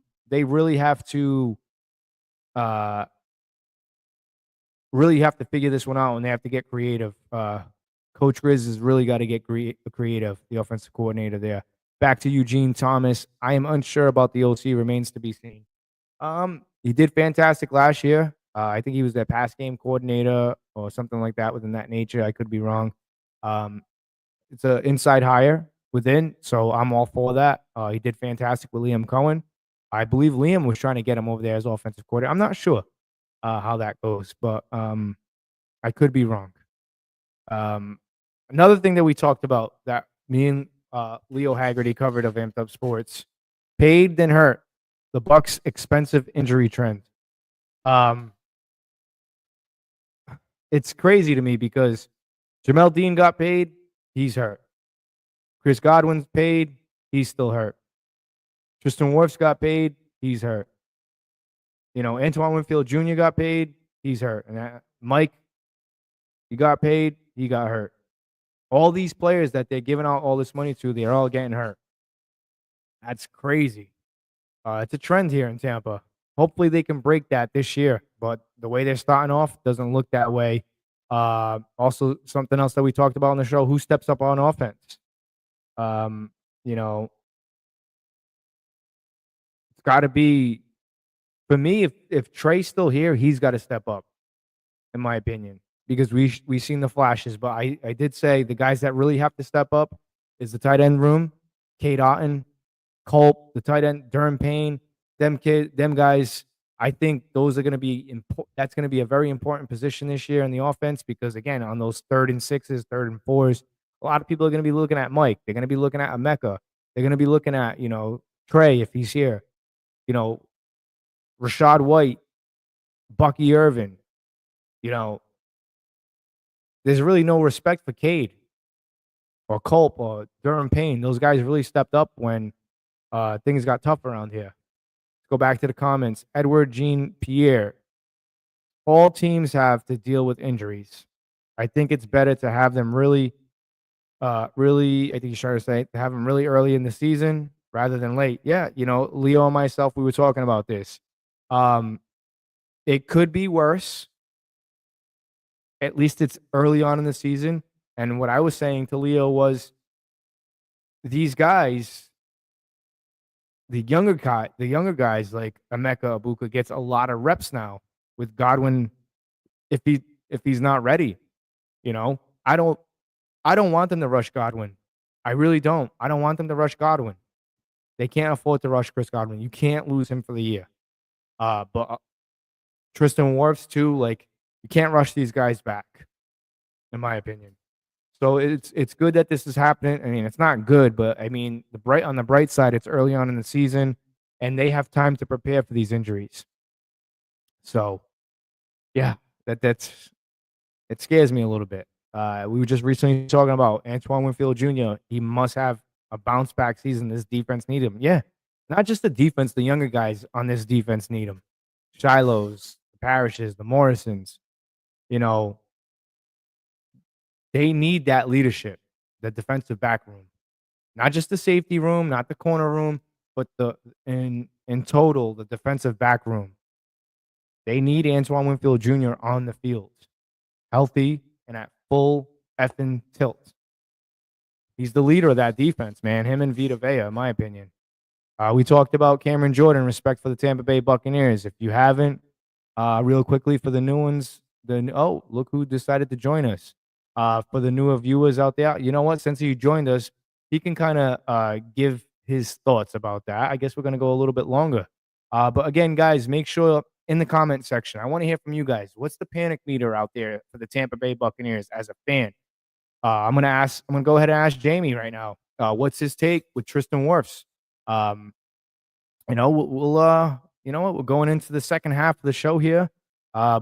So let me know in the comment section what's the panic meter for you guys right now. Out of scale out of 1, I can't even talk. Long week. 1 out of 10. 1 being the worst, 10 being it's all good. Mr. Jamie, welcome to the Frozen Pirate Podcast here on this lovely, rainy, miserable Thursday afternoon. Well, Thursday night. How's it going, buddy? You guys getting rain up there? Oh, we got flooded. We flooded bad here yesterday. Came in through the roof of my house. Got to get the roof repaired. Got to get ceilings repaired. I got bricks hanging off the back of the house. There were trees down all over the city. My restaurant flooded. Yeah, the tree on the side of my house just barely missed the house and came down. Come to find out, the reason why it came down was because the building. I actually like the building because it gives me a lot of privacy. But they have a big retaining stone wall there, and I guess it's been cracked for a while now. And I've warned them about this. I said, hey, as somebody who does construction, that wall's not safe. It's about 15 feet high. From where I'm at, it's pretty dangerous. And I'm kind of getting. You guys have flooded me out. Your gutter system's broken. Yeah, we'll take care of it. Never took care of it. So we caught like a level. I would say a category 4 hurricane. I didn't tell you the story. I'm going to tell the viewers the story. So last week, it was Thursday afternoon. We got out of work early. Actually, no, I'm lying to you. It was a little late when we got. Well, that's neither here nor there. We left work, decided to go to the movies to go watch the new Jurassic Park movie. Cody is in the phase now of watching dinosaurs. He loves dinosaurs now. So we've been watching. Yes, we've been watching the whole Jurassic Park trilogy. And we finished yesterday Jurassic Park 3. Trilogy, man. They got to have like 6 of them by now, right? There's 7, I think. Good Lord. Yeah, so we finished that. And he got to see the Spinosaurus and stuff. But he was more nervous about the raptors because the raptors with the eggs, when they steal the eggs, he was like, Daddy, I don't know. I was really nervous. I thought the raptors were going to bite their hands off. I said, buddy, they ain't going for their hands. They want the whole nonchalant. I'll tell you that. But anyways, we went to go watch the new Jurassic Park movie. We were excited. And then as the previews are playing, man, it's pouring. Like you can hear it hitting the roof. And I'm looking at Aubrey. I'm like, you freaking hear that? She's like, yeah. What is that? I'm like, it's raining bad. And then I'm checking like my phone for the weather. I have no service. All of a sudden, we're watching the movie. The sound goes away. There's no sound. Good Lord. So I'm like, here we go. All right. And I really wanted to watch it, you know. And then sound comes back on. Sound goes off. All of a sudden, boom, no power. We're trapped in the movie theater. Pitch black, just floodlights that are on. And it was a shit show. Apparently, they couldn't let anybody out. The automatic door came down, so we were locked in the area where the theaters are at. And then they finally figured something out. And then finally, the kid comes out, stoned out of his mind. The power went out. So just remain calm. I'm like, okay, what's your protocol? You know what I'm saying? Like, what's wrong with you guys? Bunch of kids. These guys aren't paid very well. It's limit to what we can expect from them, right? Yeah, but you got to train these people. You never know what's going to happen. So anyways, we winded up leaving there. We caught like a Category 4 hurricane for an hour. And there was just trees down everywhere. Certain areas were flooded. I come home, I see the tree down, and it just missed the house. I'm like, thank God. Now I'm looking at the wall. The wall's cracked. It's collapsed. It's collapsed and it's buckled. We're talking about 15 feet high. I'll send you the pictures after. And there's water pouring out of the crack. And then I see all the water coming down. And I'm like, yep, that's what caused the tree to collapse because of all the water damage there on the roots. And it just soaked that just created a big puddle. And then the tree just gave out. My next door neighbor has a big giant maple tree and it collapsed. It fell over onto this convenience store. Like the city was a mess. Yeah, the city was a mess. Yeah, these storms have been crazy, and they just keep coming like one after another, after another, after another. Yeah, and then yesterday it was pouring raining out here, and the freeway in Boston you can't even drive on. They had like 3 feet of water. It was flooded out. I think we got 487 in my area. There was 487 lightning strikes all within an hour.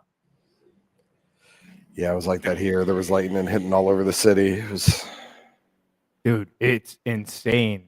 It's nuts. And then today it was just pouring rain.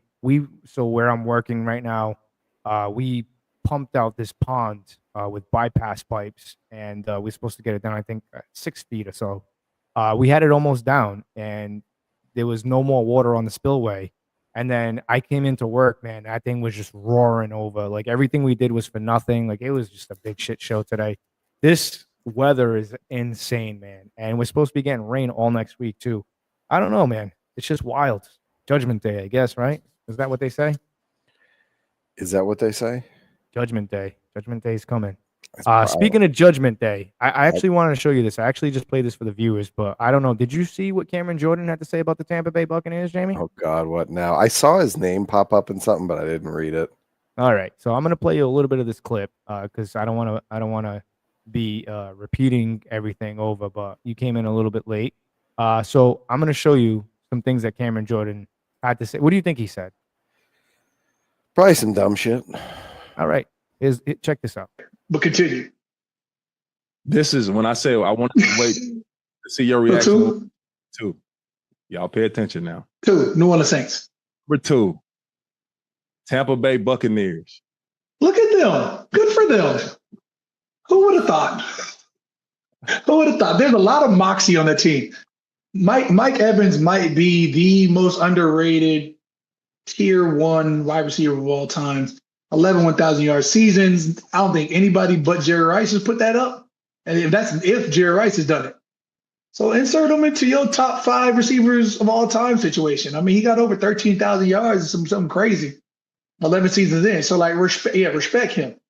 Yeah, absolutely. And yet we don't talk about him enough until he won a Super Bowl. She was still 8,000 or to 9,000 yards deep. And he did it with the likes of 35 random quarterbacks over the last 8 years of his career before Tom Brady, before Baker Mayfield reinvented himself. And Baker Mayfield loved his moxie, loved his competitive nature. I mean, as a quarterback, you love somebody who wants to be a leader, who can corral guys to their side. it's rare to see it. I'm okay with that. Yeah. Now the running back, there's Bucky Irving. He's solid, big guy, solid running back. Hold Yeah. up. Wait, What they wait. got? What else? Is this growth? What do you mean? No, I've always respected Tampa Bay. They're fun to beat up on. No. They're like the little brothers. Like, like when your little brother get his first diamond chain and he like, hey, check me out, cuz. Hey, check me out. Like, that's where they're at right now. That's the era. They got a 4-year stretch of like, hey, look at me. Hey. You see me? Hey, you see me? And I'm like, all right, you're doing something. No. Yeah, this is different. I didn't expect this reaction from you. At 2? Two, the Lions. I've already told you that I don't agree with this list in general. So now it's just I didn't expect you to start showing love to some Bucs. It's growth. Yeah, it's more along the lines of respect. And again, I'm already not respecting this list because if you have the two teams that went to a Super Bowl list last year at 7 and 10 respectively, I just assume you don't know ball. Yeah. What's your take on that? Well, I'm glad in the end he did say some dumb shit because I was worried I was going to be made to look a fool. I mean, he's not wrong other than the like, oh, their little bro that got their come up. Like, that'd be one thing if you'd won 3 Super Bowls with the Patriots or something, but like, what has he done that makes him the big bro to the Buccaneers? That's what I'm saying. I was reading off some career stats. He's a good player. He's a good player. I pulled up some of his stats against the Tampa Bay Buccaneers, and like I said, I actually trolled him a little bit. Cameron Jordan's stats against the Tampa Bay Buccaneers, career stats. He started in 27 games against them. He's 18-9. Okay, I'll give you that. Got a little bit of bragging rights there. I got to put some WD-40 on this thing. On your internet? No, just you hear this? No good. No. It's getting the noise is getting canceled out, so I don't hear it. Oh, perfect. Beautiful. Shout out to this soundboard then.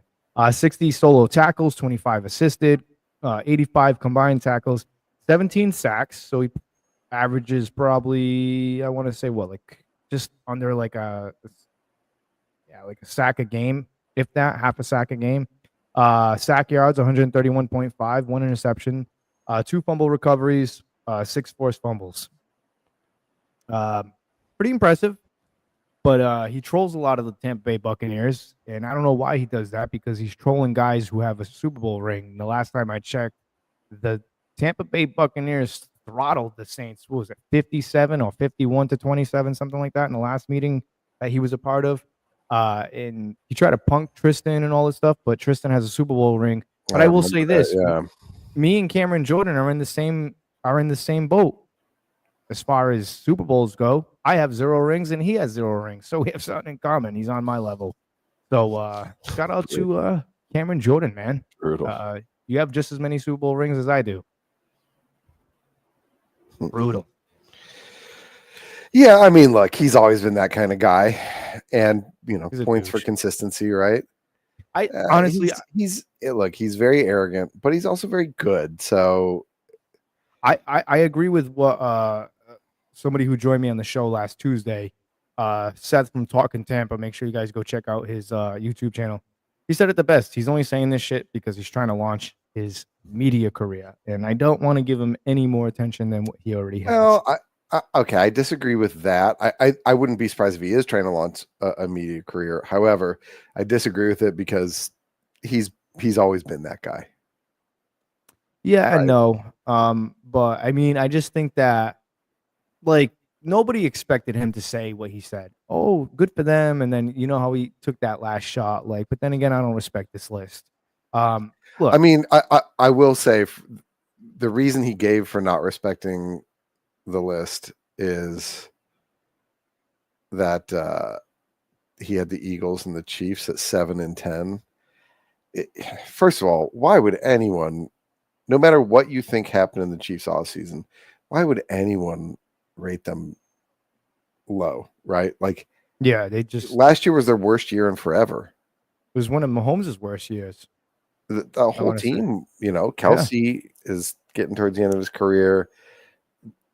It's and yet they made it to the Super Bowl. Yeah. They did it on the back of a stellar defense, and then the offense came alive when they needed them to. But like when you have Mahomes and you have Andy Reid coaching the team, they're never out of the top 5, right? Like in what world? Yeah. I mean, I've been seeing a ton of these lists lately that have like the Eagles way down there. I saw one the other day. It said, well, Jalen Hurts technically has a Super Bowl ring. What do you mean technically? Didn't he win Super Bowl MVP? Yeah, he has one. When you say someone technically has a Super Bowl ring, you mean a third stringer who got in on the last snap of the game. Exactly. Not the quarterback. Yeah, exactly. Like who was it? Like Blaine Gabbert. When he backed up Tom Brady, he technically has a Super Bowl ring. Right. He was on that team. The only I think quarterback in history who may have truly qualified for that, I would say would be if the Bears had won the Super Bowl against the Colts, right? If Rex Grossman had won a ring there, because that was, and this is not just me spouting things out or just being a Bears fan. That team statistically had the highest percentage of points scored by defense and special teams of any team in NFL history. And it was like 12% higher than the next closest team. Wow. That's something. You know, was technically has a Super Bowl ring, but he actually earned it was Nick Foles with the Eagles. Yep, Bears legend. I'd count him as he earned that. He won that Super Bowl. Yeah, that's not technically a Super Bowl ring. He was the starting quarterback for the Super Bowl and actually had a good game. Yeah. Like that wasn't, he wasn't just a system quarterback there. He was good. Jamie, I'm gonna stick to my guns here. I still think the Patriots lost that game when they tried that trick play, which is now the Philly show. What is it? The Philly show? Philly shuffle? Philly special. Philly special. All right. Well, they have all kinds of stuff, the tush push and all that. But they lost that game when Brady went out and dropped that pass. There was something about that play. If it connected, he was gone. Maybe not gone. Did you see that exchange between Foles and Brady a few months back? I did not. Foles said something to the effect of the difference between me and Tom Brady is I make that catch. Oh, wow. And he was just, it wasn't like true trash talking. He was just dicking around. Who's really going to say like, oh, I'm actually better than Brady? Like no one truly believes that, right? No. You started to see these Brady hater. You started to see these idiots over the last few years talking about, I know we're switching sports a little bit here, but the Ball family, Alonzo Ball and his brother, and then their dad said that he was actually, when he played, he was better than Jordan in his prime. It's like, okay. Eventually you will see people be like that with Brady, that like, I'm actually better than him. I really, but that sort of stuff is always the equivalent of like, I could have gone pro if I hadn't hurt my knee in JV football, Yeah, I hear that all the time. Like Nick Russo, let's go to the comments real quick. Nick Russo, Dez caught it. Just saying. Hey, nobody's disagreeing with you. That's probably the only time I'll ever agree with the Cowboy statement. Dez Bryant did catch that pass. You know which one he's referring to? Yeah, I feel like we've actually covered that on the show before. Yeah, I think so. Edward Jean Paul says all teams have to deal with. I think I read. I'll go back to it. All teams have to deal with injuries. Think it's better to have them really in the season, really early in the season. I think. Yeah, I read this really early in the season. Actually, that's a perfect transition here. We don't have a guess yet for how long he's out, do we? I know they're saying he's missed the beginning of the season. Yeah, I think it's the first month. Yeah, so 4 games. That's brutal. Yeah, so the 4 games you're playing is, week 1. Shout out to your boy Stan there, but it's a must-win game against the Atlanta Falcons. You cannot lose this game to the Falcons week 1, and now you have arguably the best tackle in the game, the best player on your team. July, and you're already saying must-win game. I love it. You don't. I'm gonna text Stan right now and tell him he's gonna get on. Get on the show, man. I'll even send him. He'll never come on. He'll never come on the show. He's too shy for that. He'll come talk trash in the comments. But I honestly think, honestly, let me ask you that, Jamie. While we're on the topic, they lost Tristan Wirfs, arguably the best left tackle in the game. I think hands down. I'm not being biased. He's the best left tackle in the game. In my opinion. If he's not the best left tackle, I mean, he's definitely in the conversation. He is. I think he's the best. If he doesn't start getting how many bunch of injuries and stuff up? like that, he will be a Hall of Famer. Like he question has the talent. It's just a question about longevity. But yeah, if he's not number one, you'd be an idiot to say he's out of the top 5. You'd probably be an idiot to say he's out of the top 3. Some of the really great left tackles are getting up there in age. Yeah, but how many guys can start their career as a right tackle and then transition into the left tackle and be the best at that position in both positions? That's impressive. I mean, you're seeing it a little bit more nowadays. There is this, there is, and maybe this is me being an idiot Bears fan because we do this all the time as a team. But there has been a lot more sort of guys that played their entire college career at like right guard. All of a sudden, we drafted him early in the 2nd round, but we want him to play left tackle, or we think he could be a center. It's worked out to varying degrees. All I'm saying is it's not as rare as it used to be, but it is. I will say it works less often than either you think it should or than coaches seem to think it should. I think it's pretty impressive what he did, and I think a big reason why he's successful is because, I mean, the pressure early on was rookie year. Hey, you're protecting Tom Brady his first year with a new team. That's nerve-wracking, but he did a fantastic job. I'm going to read a stat here that I read up earlier in 2024 stats. And 909 snaps. Do you know how many sacks he gave up? How many? 0. Yeah, I saw one of his 4.3 pressure rate, lowest in the NFL. 93.2 PF5 pass block grade. 8 penalties all year. And that's actually high for him. Usually this kid doesn't really no holding, no nothing. To me, I think they're really missing their best player. He is the best player on the offense, hands down. And now you have Oh yeah. I mean, they've shown that they can win without Mike. And that's not a knock at Mike Evans. Well, okay, so now the conversation is, are you talking about best player or are you talking about most important player? Well, I think he's the best player and he's the most important player because consistency-wise, there's nobody more consistent than Tristan Wirfs on that team. We know without a question that Mike Evans is the first ballot Hall of Famer. We don't know that about Wirfs yet. I think as his he body probably of work will be right a now. Hall. I put him in my top 10 right now of greatest Bucs of all time. Yeah, I remember we did that show a few weeks ago. Yeah, I put him in my top 10. He's actually 10. Shout out to TJ Reeves, Buccaneers sideline reporter, man, because he's got me rethinking my top 10 because when I was doing the sports web with him and listening to his method of ranking these guys, it's tough, man, to do a top 50 list for the Tampa Bay Buccaneers because I've been listening to a lot of people and where they're at, and I've given my piece on it, and it's tough because it's like my era of Buccaneer football started from 1995. I've watched a lot more Buccaneer football in that era. Yeah, I go back and watch, the James Wilders, the Leroy Selmans, and I don't relate to that because that wasn't my era. It's my team's history. But I mean, if I'm doing a top 50 list, man, I'm telling you, it's gonna be loaded with, and I'm doing body of work with the Tampa Bay Buccaneers. I mean, it's so hard to watch some of the old games because the speed of the game is different. Rules are different. The style is different. So it's, not that there isn't intrinsic value there, but, when you look at someone being a Hall of Famer, being an all-time great, you can only really measure them versus the time that they played in, right? Were they better than everyone else they played with? Did they, who was it? I think, was it Deion Sanders? It might have been Deion Sanders was talking about Devin Hester. Yeah.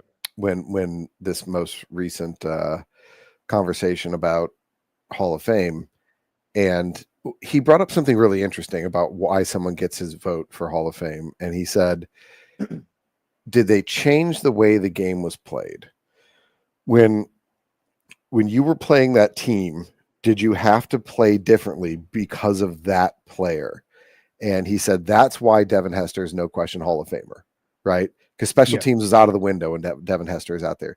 You can't kick anymore. A punt is meaningless, right? Where you used to know you're moving the ball 45 or 50 yards, you're either kicking it out of bounds at 30 yards or you're risking a run back. Yeah, it's different.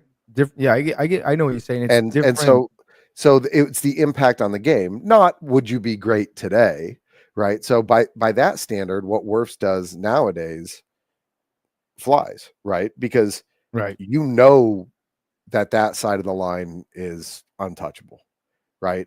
So now you have to wait the other side. You have to try different schemes. You have to, see if you can get cute with Fox blitzes or Mike blitzes. You've got to do a lot of stuff to get to that point. And also same thing with Mike Evans, right? Like, you can't just play him like everyone else's wide receiver one. You know that he's going to get open no matter what you do, right? You know that they're gonna find him. You know the ball's going to end up in his hands, whatever it is. So it's funny because I'm not, Deion's unquestionably one of the greatest players of all time.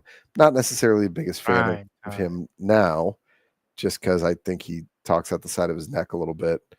Oh, I haven't heard that in a while. Talks outside of his neck a little bit. What do you think about Shiloh? What do you think about the quiet one there? I'll be curious. So a local radio station, WDAE, Pat and Aaron in the morning.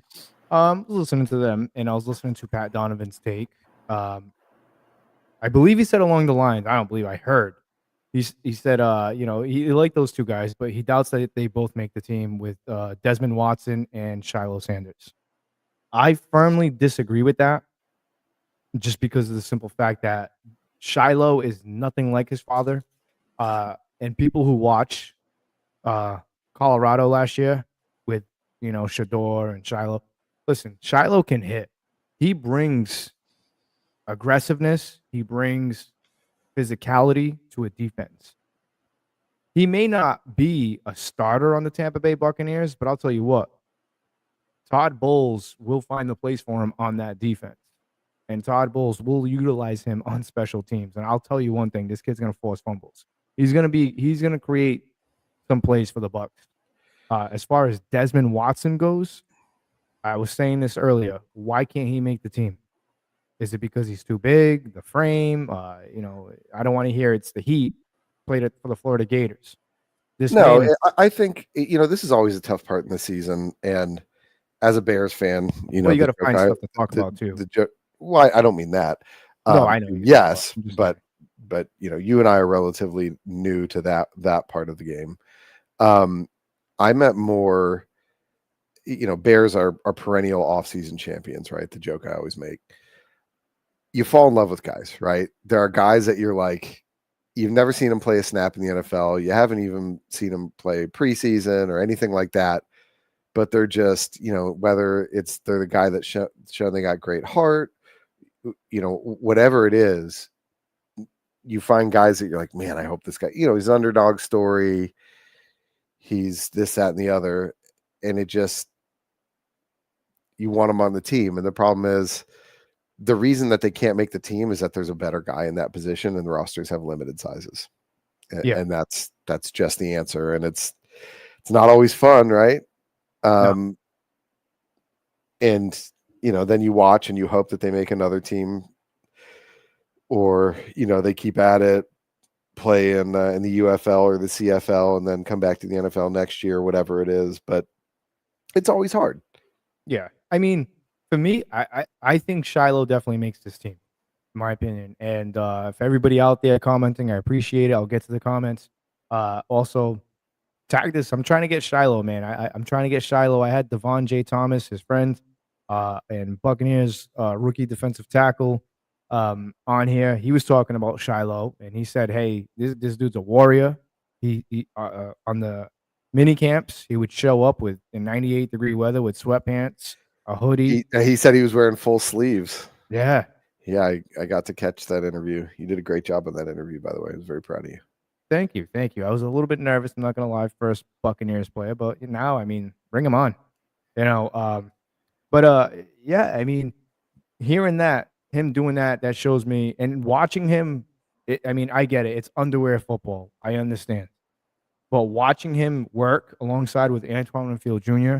and him starting to bring back like honor number 28. I don't know if that's the number he's going to go with, but 28, I think that's cool because a lot of guys try wearing that number. One with Fournette and, Vernon Hargraves. It just didn't work. That number is iconic to me, 28, because of work done. But, him wearing 28, I like that. And it's not, how I am with the fashion, but with football. But, I mean, I don't see why people think that he can't make this team. I mean, he's doing a great job of inserting himself into the Tampa community. I follow him on YouTube. He's going place to place, trying out new food, interacting with people.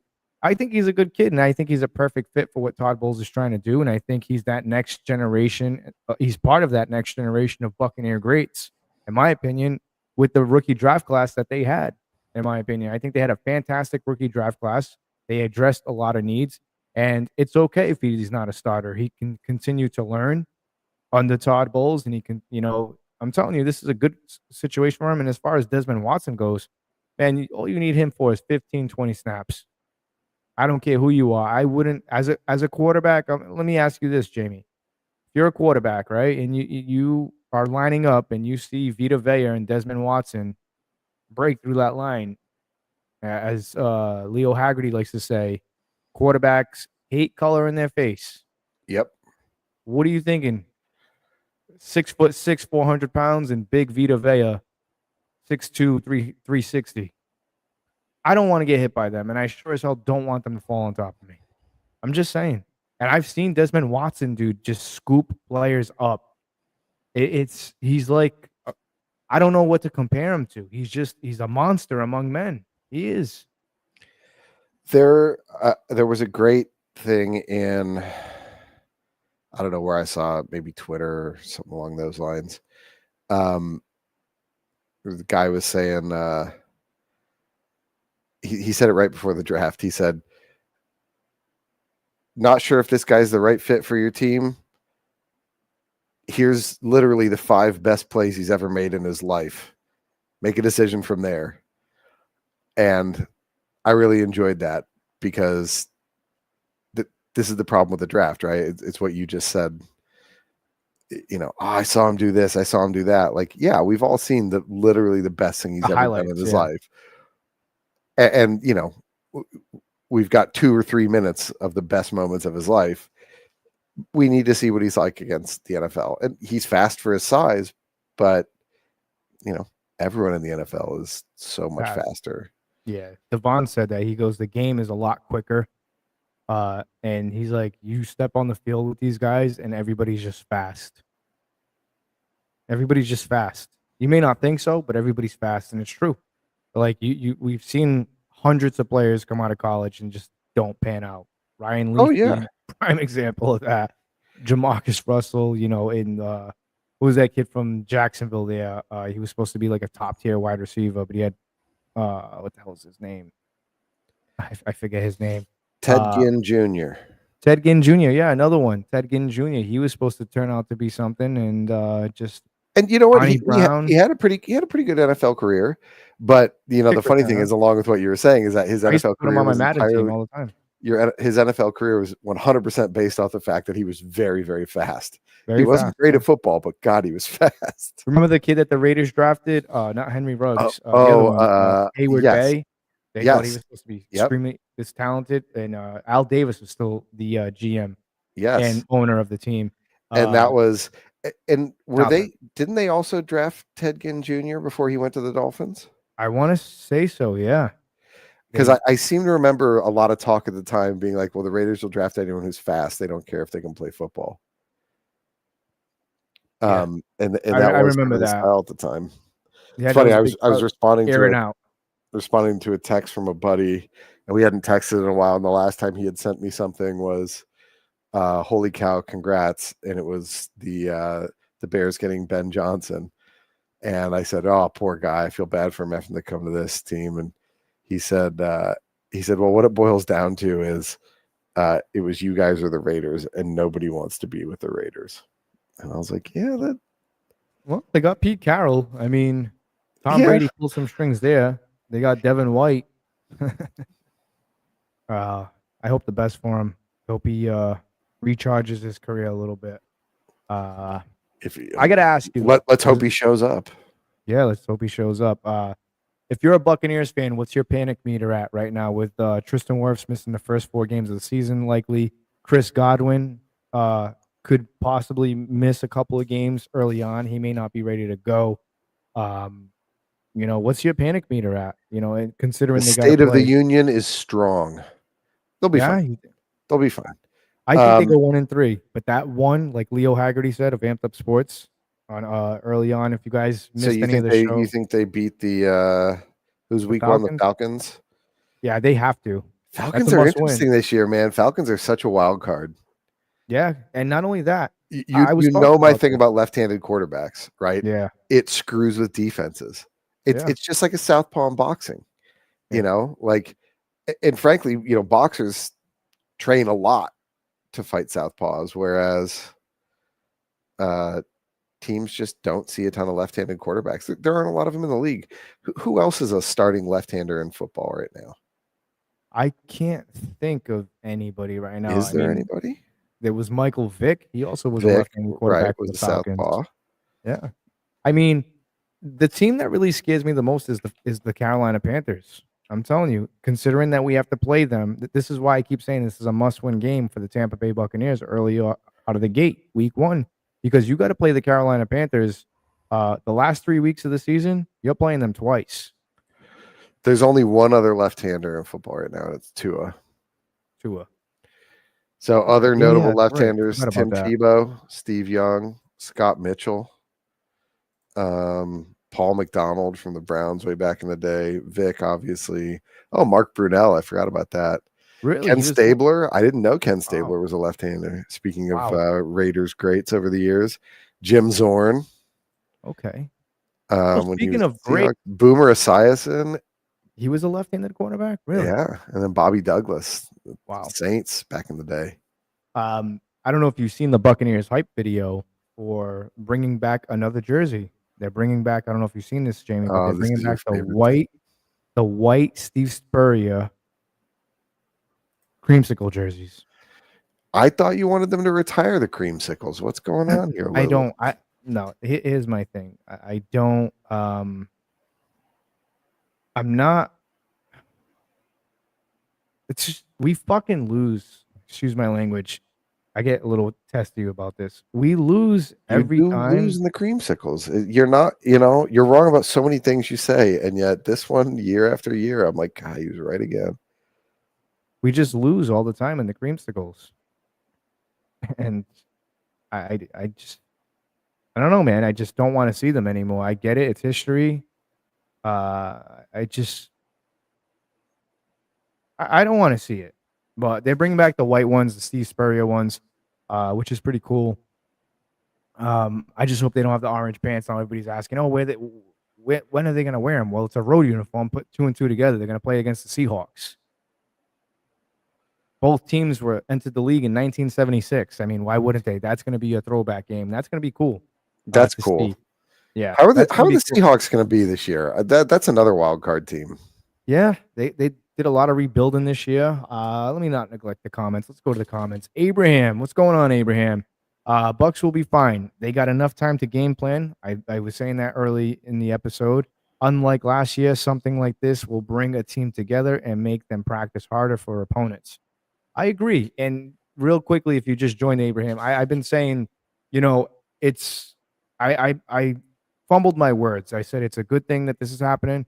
Now, what I meant to say, and Leo corrected me, it could be worse. It could be during the season, the last 4 games of the season where Tristan's out. At least this is happening now. And it gives guys like, the younger guys to kind of fill in those positions and step up and get more reps. And you want that early on in the season because now when these guys come back, like Chris and Tristan, we can make a deep push. I mean, I said 13-4 was going to be their record. I don't think it's going to be their record anymore. I don't have their schedule pulled up in front of me. I believe it's the Falcons, the Texans on Monday night, the Jets, and then the Eagles. I think they're going to be – they could go 2-2 or 1-3, but you have to beat the Atlanta Falcons week 1. You cannot fall behind in this division this year.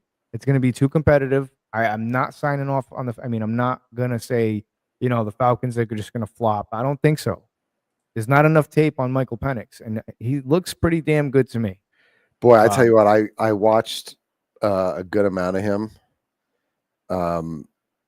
in college. One of my wife's brother's best friend is a big Washington fan, and it's not just my wife's brother's best friend. He's become a good friend of mine, and I think he was the best pure passer of anyone in that draft.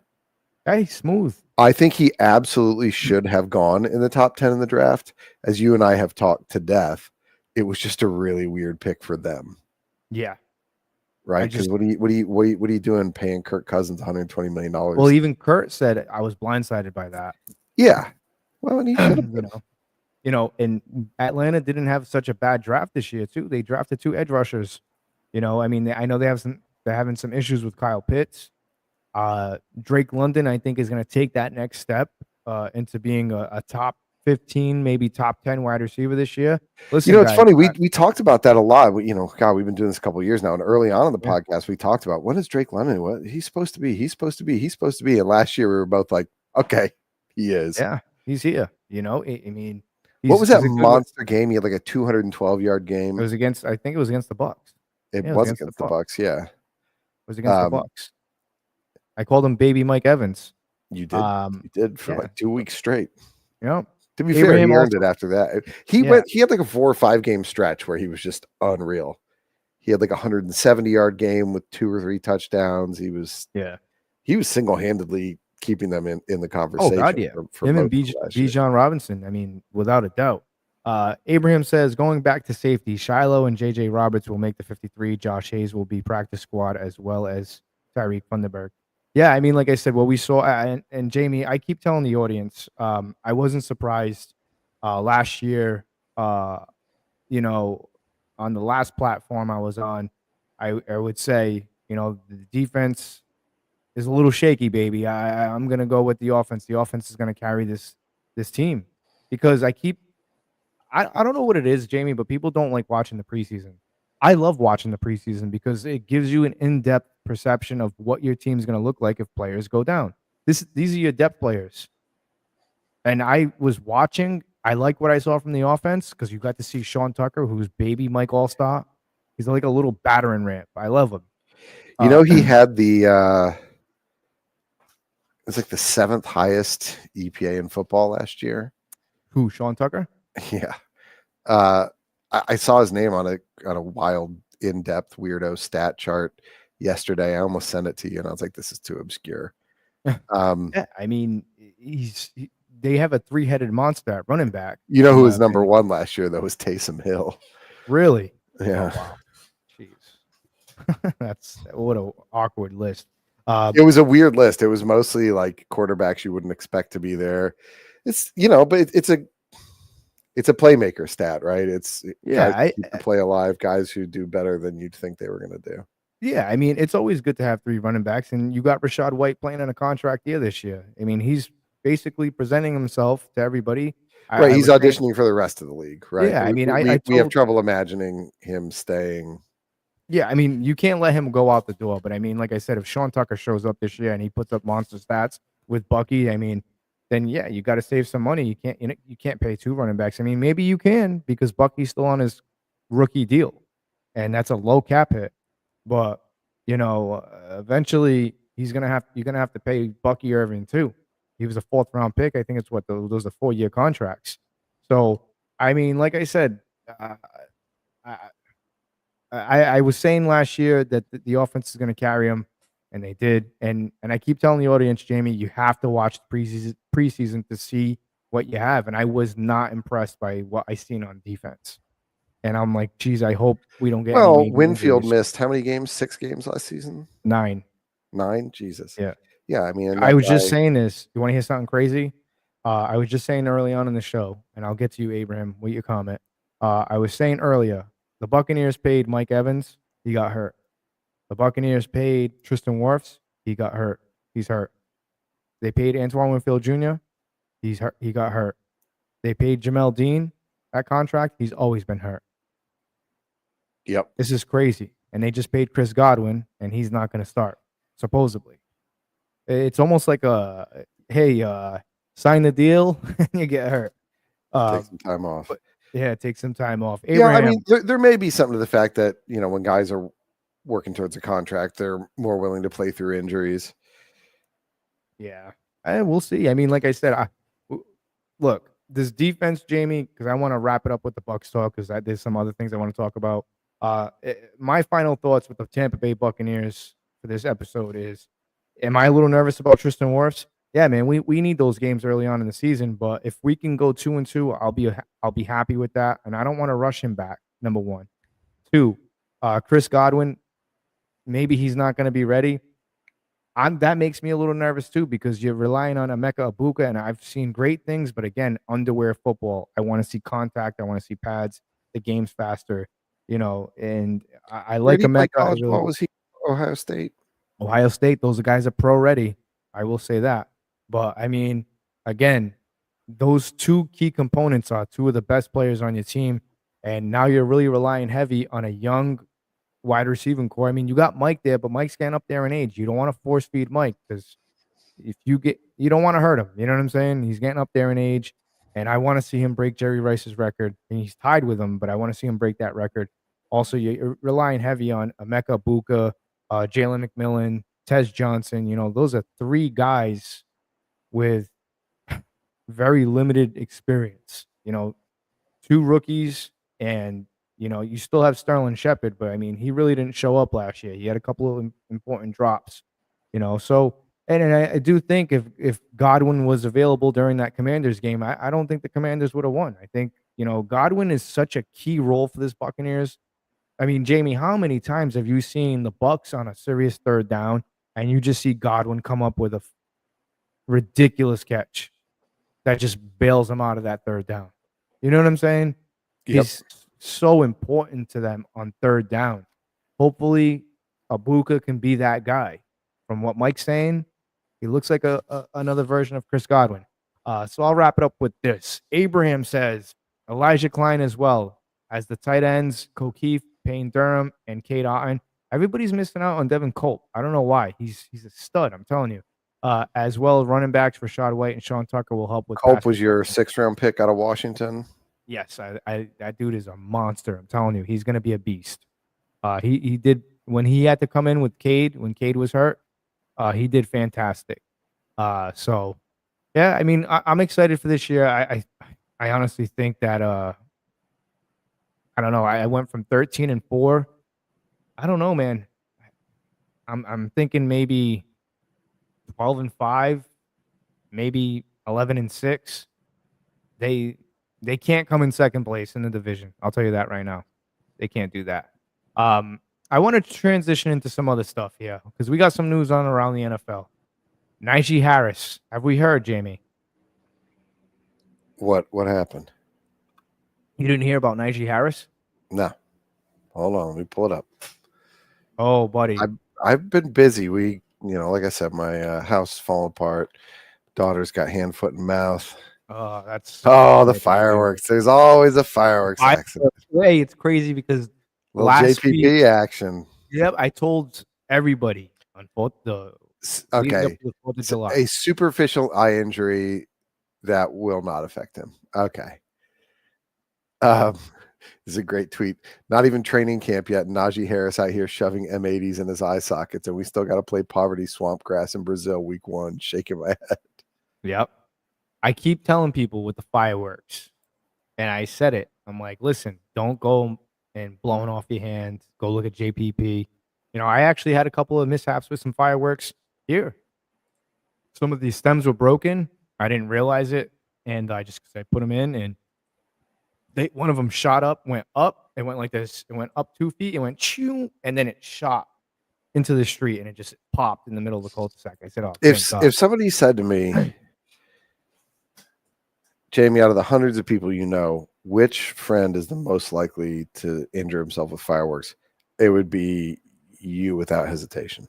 Really? You think so? Yeah. I'm actually pretty careful with fireworks.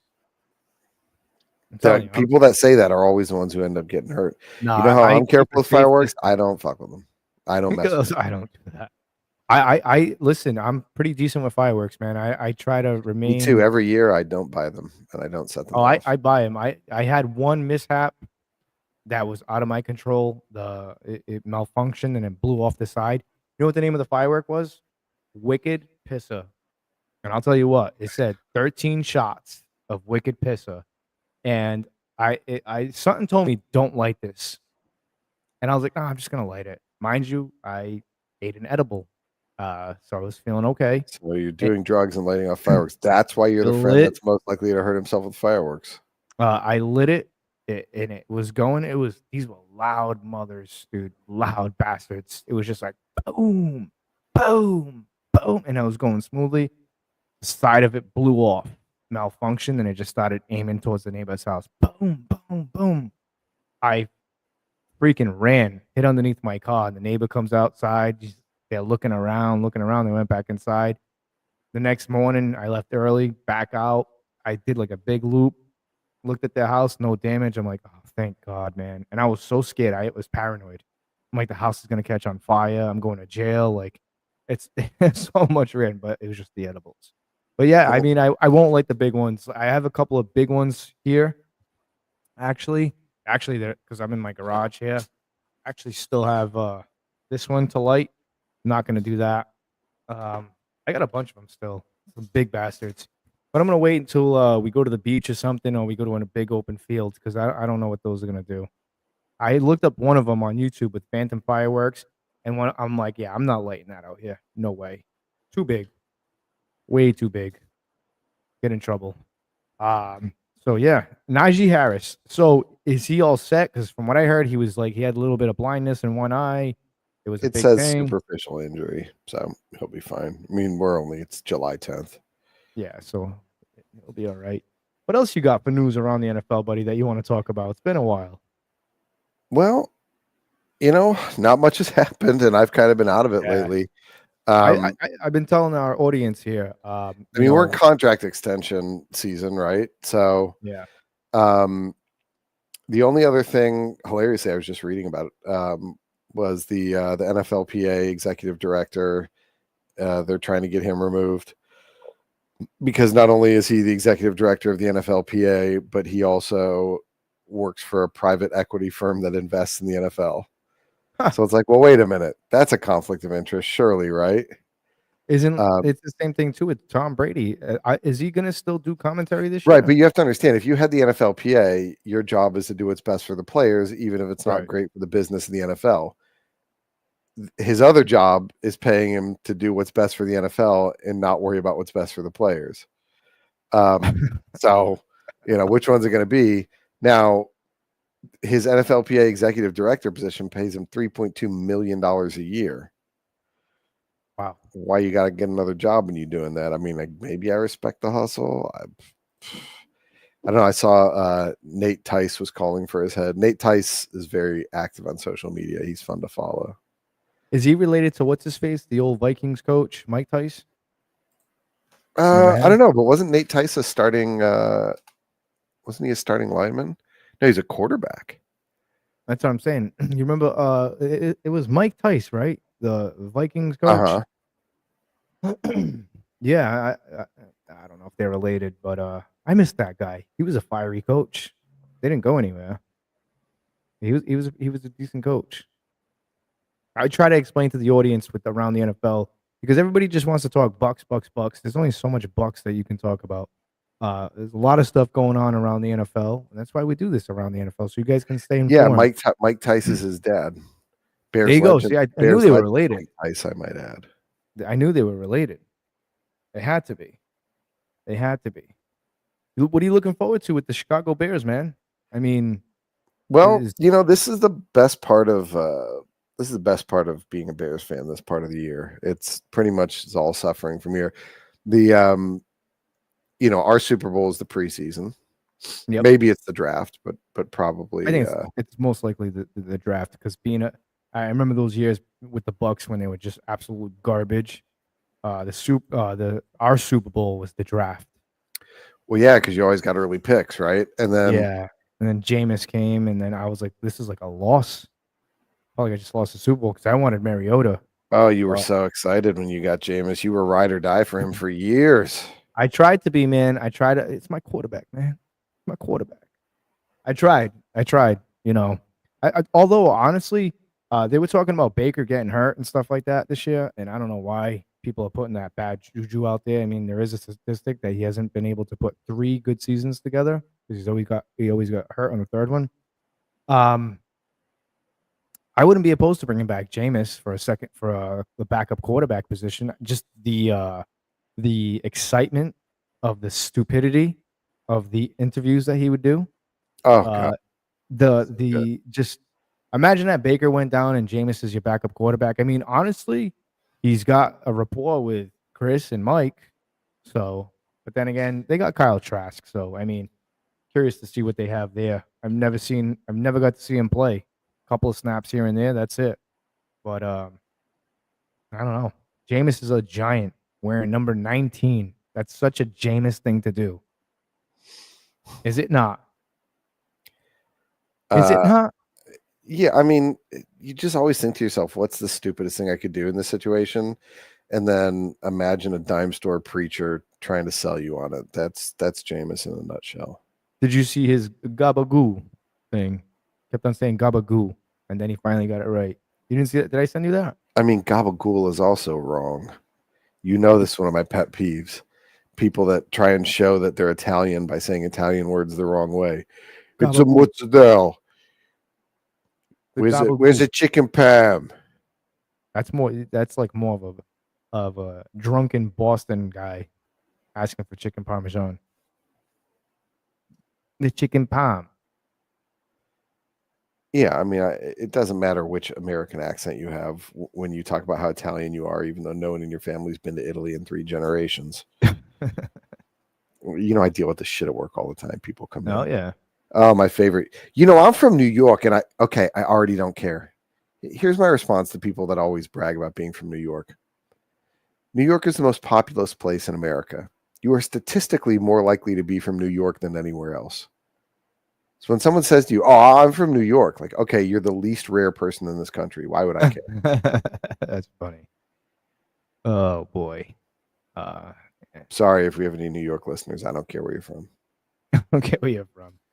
All right, guys. I think we're gonna wrap this up. Like I said, I'm excited, man. It's just because we're like 10 Sundays away from kickoff.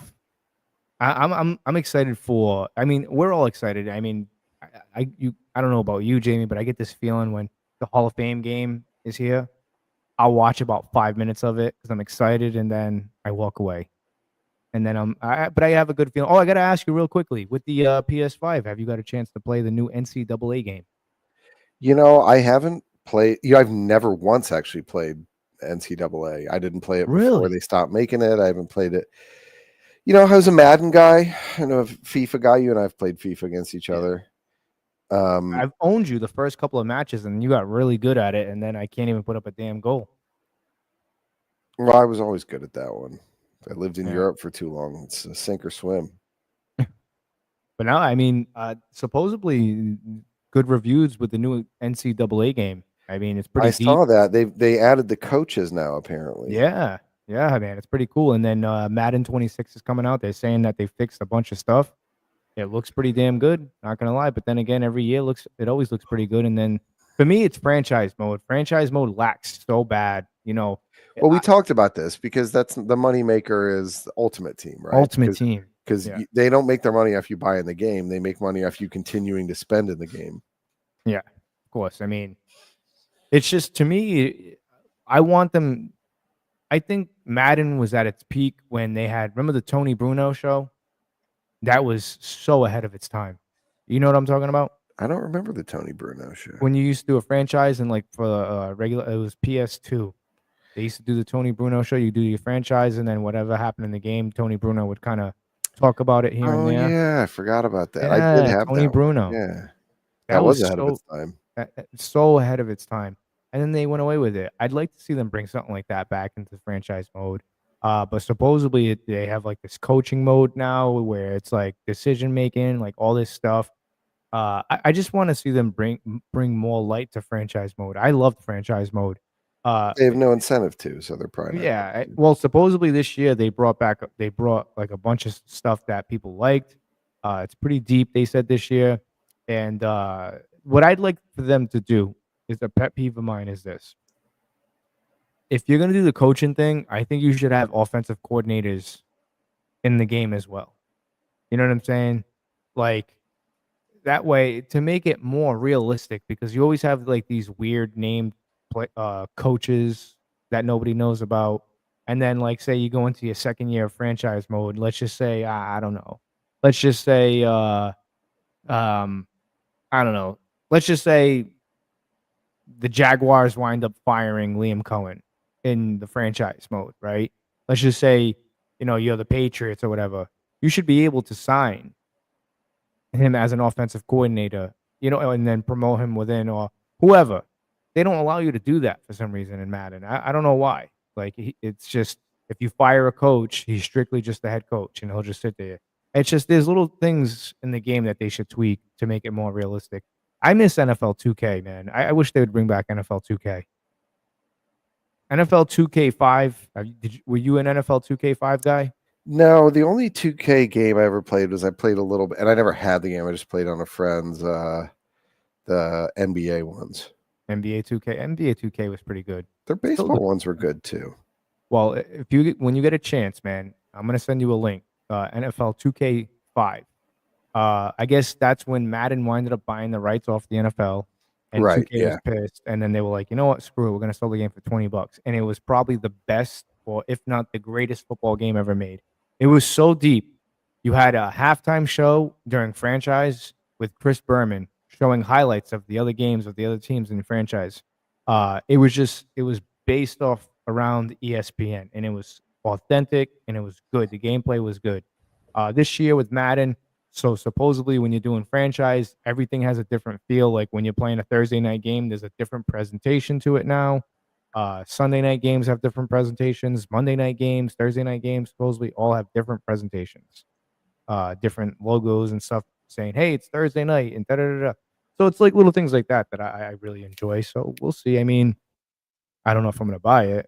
I usually wait till it goes on sale. Too busy to play, unfortunately. But I think got a backlog of games myself. yeah. When was the last time you got on the PS5? I mean, I watched stuff on TV on it. Actually, you know what? A couple days ago, I played a little bit of Dead Island 2. That game was fun. I got it for free, so it's like I haven't been on the PS5 in probably about 8 months or a year. It's a long time. Long time. Anyways, guys, go to the YouTube channel. Like and subscribe to the Frozen Pirate Podcast. I'm going to be doing a free jersey giveaway at the start of the season. Jersey of your choice. But you got to like and subscribe to the YouTube channel. Make sure you hit that bell notification icon to get all the latest updates when we're going live. We do this every Thursday, 7:30 p.m. I've been doing some Tuesday shows. The boss man, Peter Blake's been out. So trying to hold down the ship here. I'm sure he will be back next week. So you can catch me on the Sports Web Monday and Wednesdays, 8 p.m. You never know who's going to show up there. I'm sure we're going to have a lot to talk about next week, but I'm done. I'm wrapping this up now. Like and subscribe, guys. That's all I ask. Share this stuff. It goes a long way. And like I said, the free jersey giveaway, that's going to go to somebody who I see that's active in the comments, that's sharing, because that's what we need. I'm tired. I'm done with this. Thank you guys for joining us. Peace out. Fire the go cannons. Bears. Go Fuck the Bucs. pack. You can't say that no more. Go Bears. No good, you Packers. You.